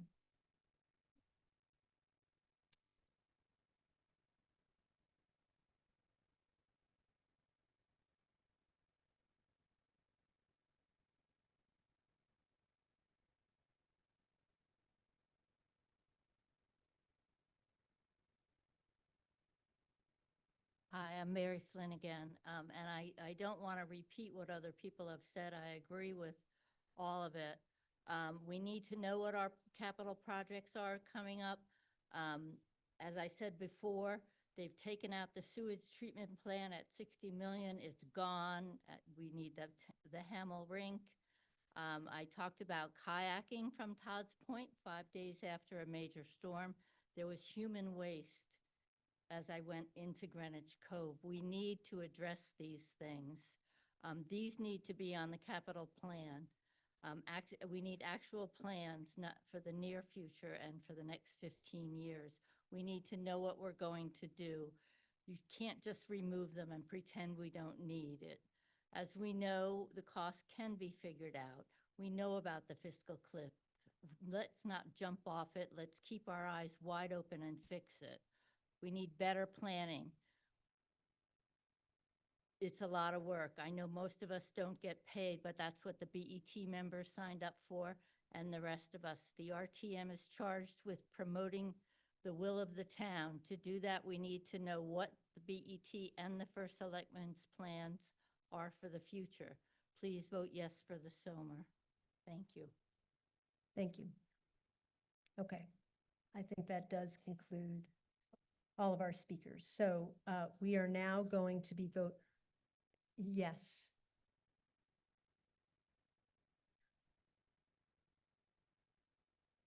Okay, why don't you come to the podium? It's okay, just come on up.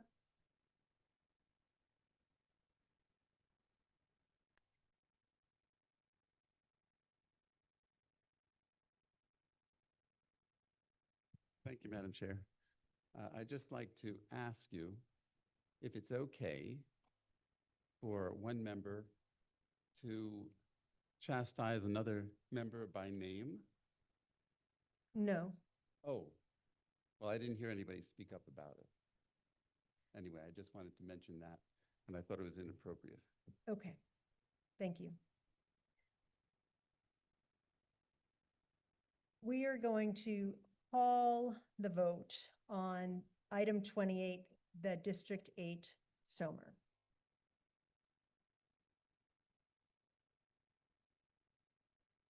So this also, as you know, in addition to being a SOMR, which doesn't have to be in legal order, because it came from a district, it does not require a second read. The SOMR that's coming from the petition, the next one does require second read. So, okay.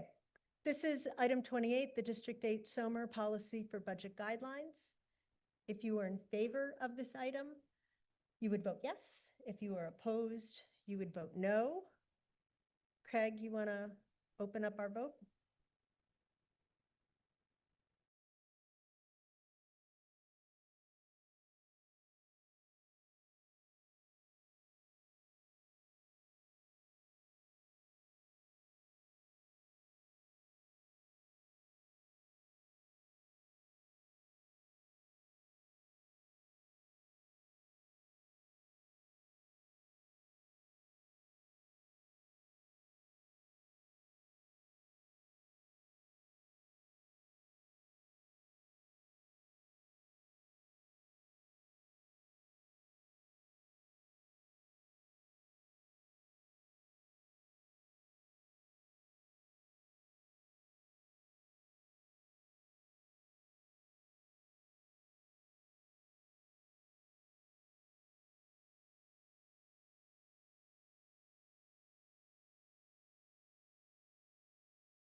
Okay, I have the vote on item 28, the District 8 SOMR. Those in favor, 107, opposed 32, abstaining 11. That item has carried. Craig, could you please show the vote?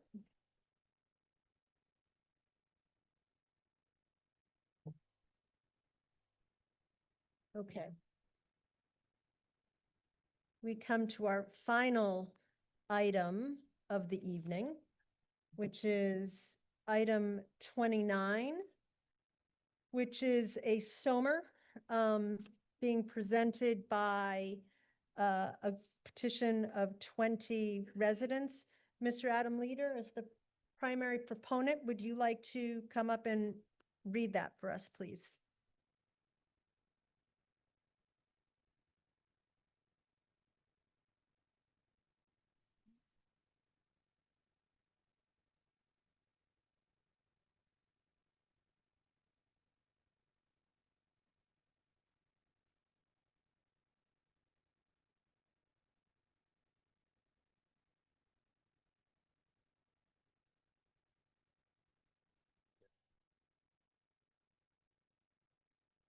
Alexis, comment? So this is item 29, sense of the meeting resolution on dispute resolution and legal expenditure governance. Okay, that item, do I have a second? Okay. The item has been moved and seconded and is now before us. May we have the reports from the committees and districts that consider this item, please?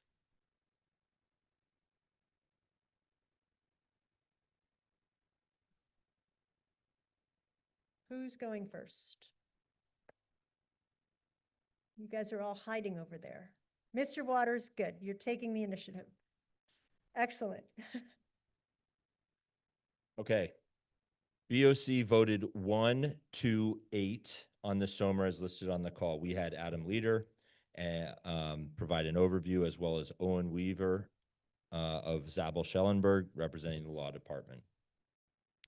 BOC, as you may recall from the May budget meeting, has discussed this the impetus for this SOMR on multiple occasions. Mr. Leader explained that he wasn't satisfied with the process around the ongoing lawsuit between the First Selectman's Office and the Board of Education, and that more collaborative approaches should be pursued more seriously, particularly when the cost of outside counsel is concerned, given that the law department is conflicted out of this matter. Mr. Leader expressed openness to BOC in refining the language of the SOMR to ensure people were comfortable with it. Mr. Weaver informed BOC that any ordinance stemming from the SOMR would be out of legal order, highlighting that there are many situations where the town does need to initiate legal action. Mr. Weaver, however, affirmed that there is nothing wrong with the RTM passing a SOMR on this topic. BOC members felt the SOMR's language could be made more concise and were hesitant to approve it without more work on the language, voting 1-8. I should note that BOC then considered a sense of the committee resolution, voting 10-0-1 on the following statement.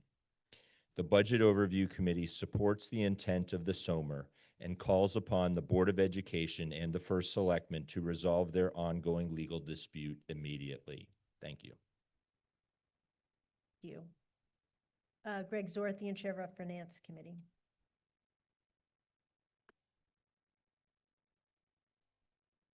Mr. Leader presented this SOMR to the Finance Committee. It was after the VOC committee had met, and we were aware of their concerns about the language in the original SOMR and the complexity there, and that they had voted a sense of their meeting that they were hopeful that these financial expenditures would be ceased. After meeting, after discussion, our discussions, which included what the SOMR sought, Mr. Leader said that he had a revised version of the SOMR, which we had not seen in advance. And we felt that it would be very difficult for us to vote on a revised version, having just received it. So we did not vote on the original SOMR, but we did not vote without prejudice. We just didn't feel it needed a vote. And we reviewed agreed to review the revised SOMR.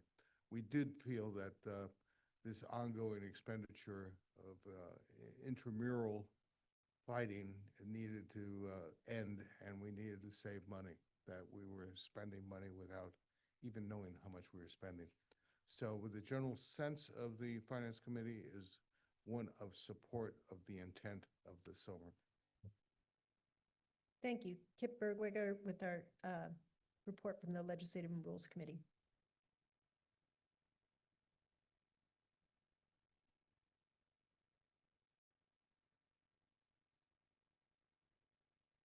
Mr. Leader came to Legislative and Rules and presented his position.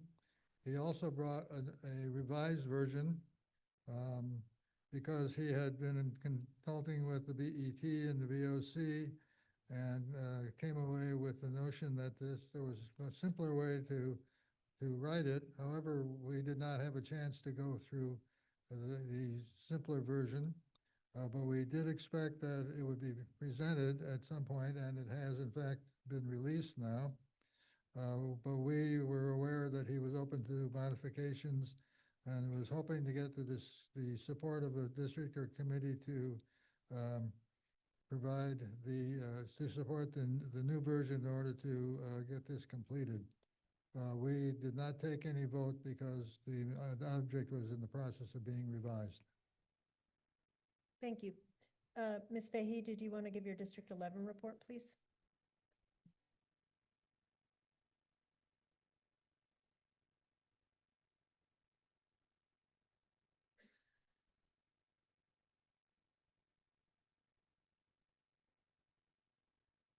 So I'll make this brief. The amended motion that Adam Leader has circulated to the entire RTM was brought before us. We had a brief discussion about everyone felt like the spirit of what he was trying to do was something we needed to adopt. We thought the newer language was more concise, looking for obviously arbitration first or mediation before they would go and have a lawyer v. lawyer approach. And we voted 18-0-0 in favor of the amended language. Thanks. Of the substitute language, correct? The substitute resolution. Okay.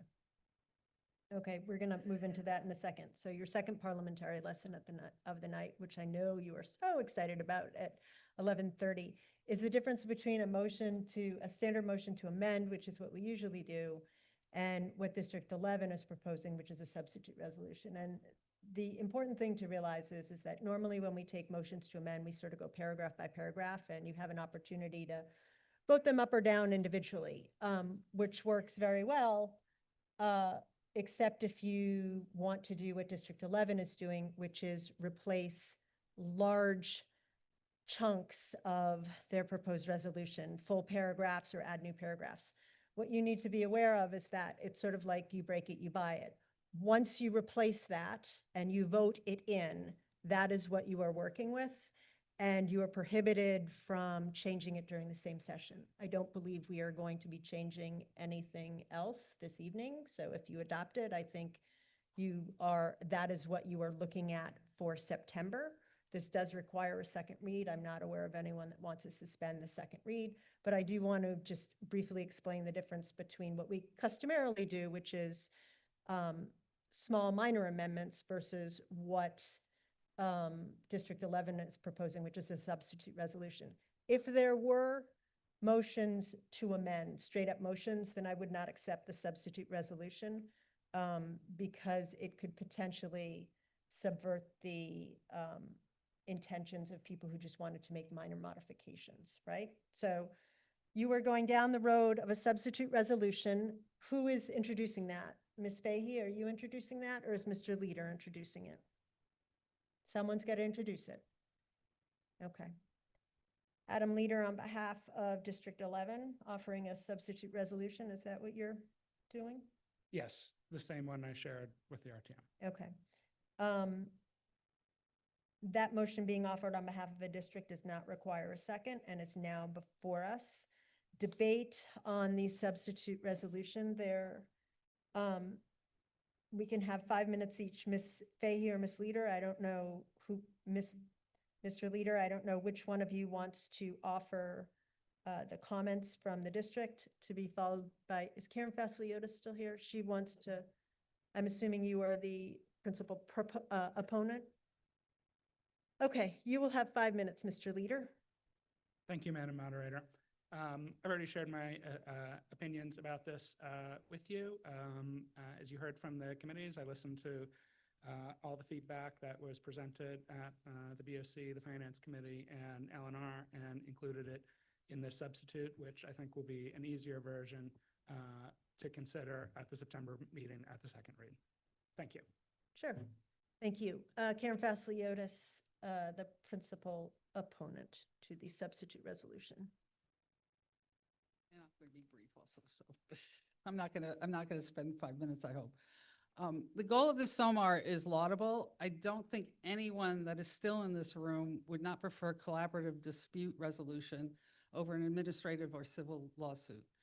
But as an attorney who has been involved in many, many estate litigations, I can tell you, I've seen it all. I've seen a lot of money wasted, but the most ethical attorneys do seek a solution rather than expensive court litigation.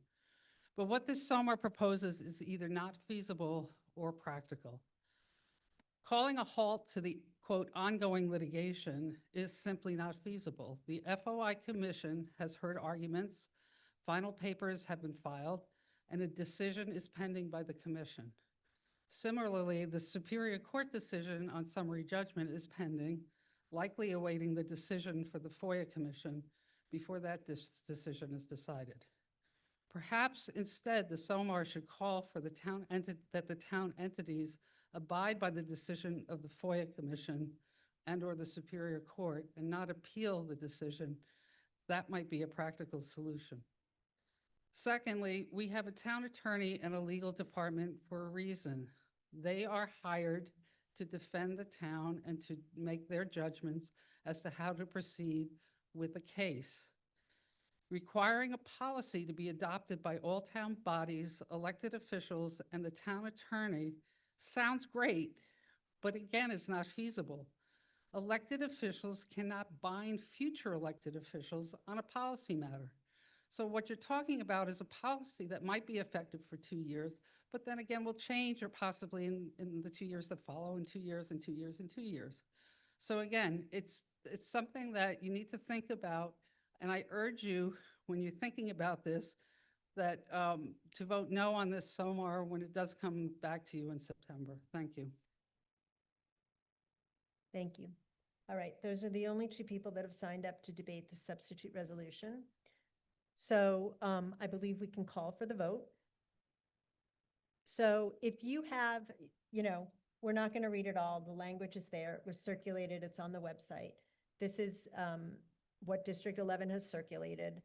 If you are supportive of what they are proposing to substitute, you would vote yes. If you are opposed to that, you would vote no. If you vote this in, the substitute resolution, this is what will be on the call in September for the second read. If you vote no, it'll be as it appears on the call. Okay. Item 29, the District 11 substitute resolution. You'll have a minute-ish.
Okay, I have the vote on the District 11 substitute resolution for item 29. Those in favor, 94, opposed 12, abstaining 13. That motion has carried. There being no further business this evening, at 11:43, we stand adjourned. I wish you all a very lovely summer, and I look forward to seeing you in September. Have a good night and a good summer.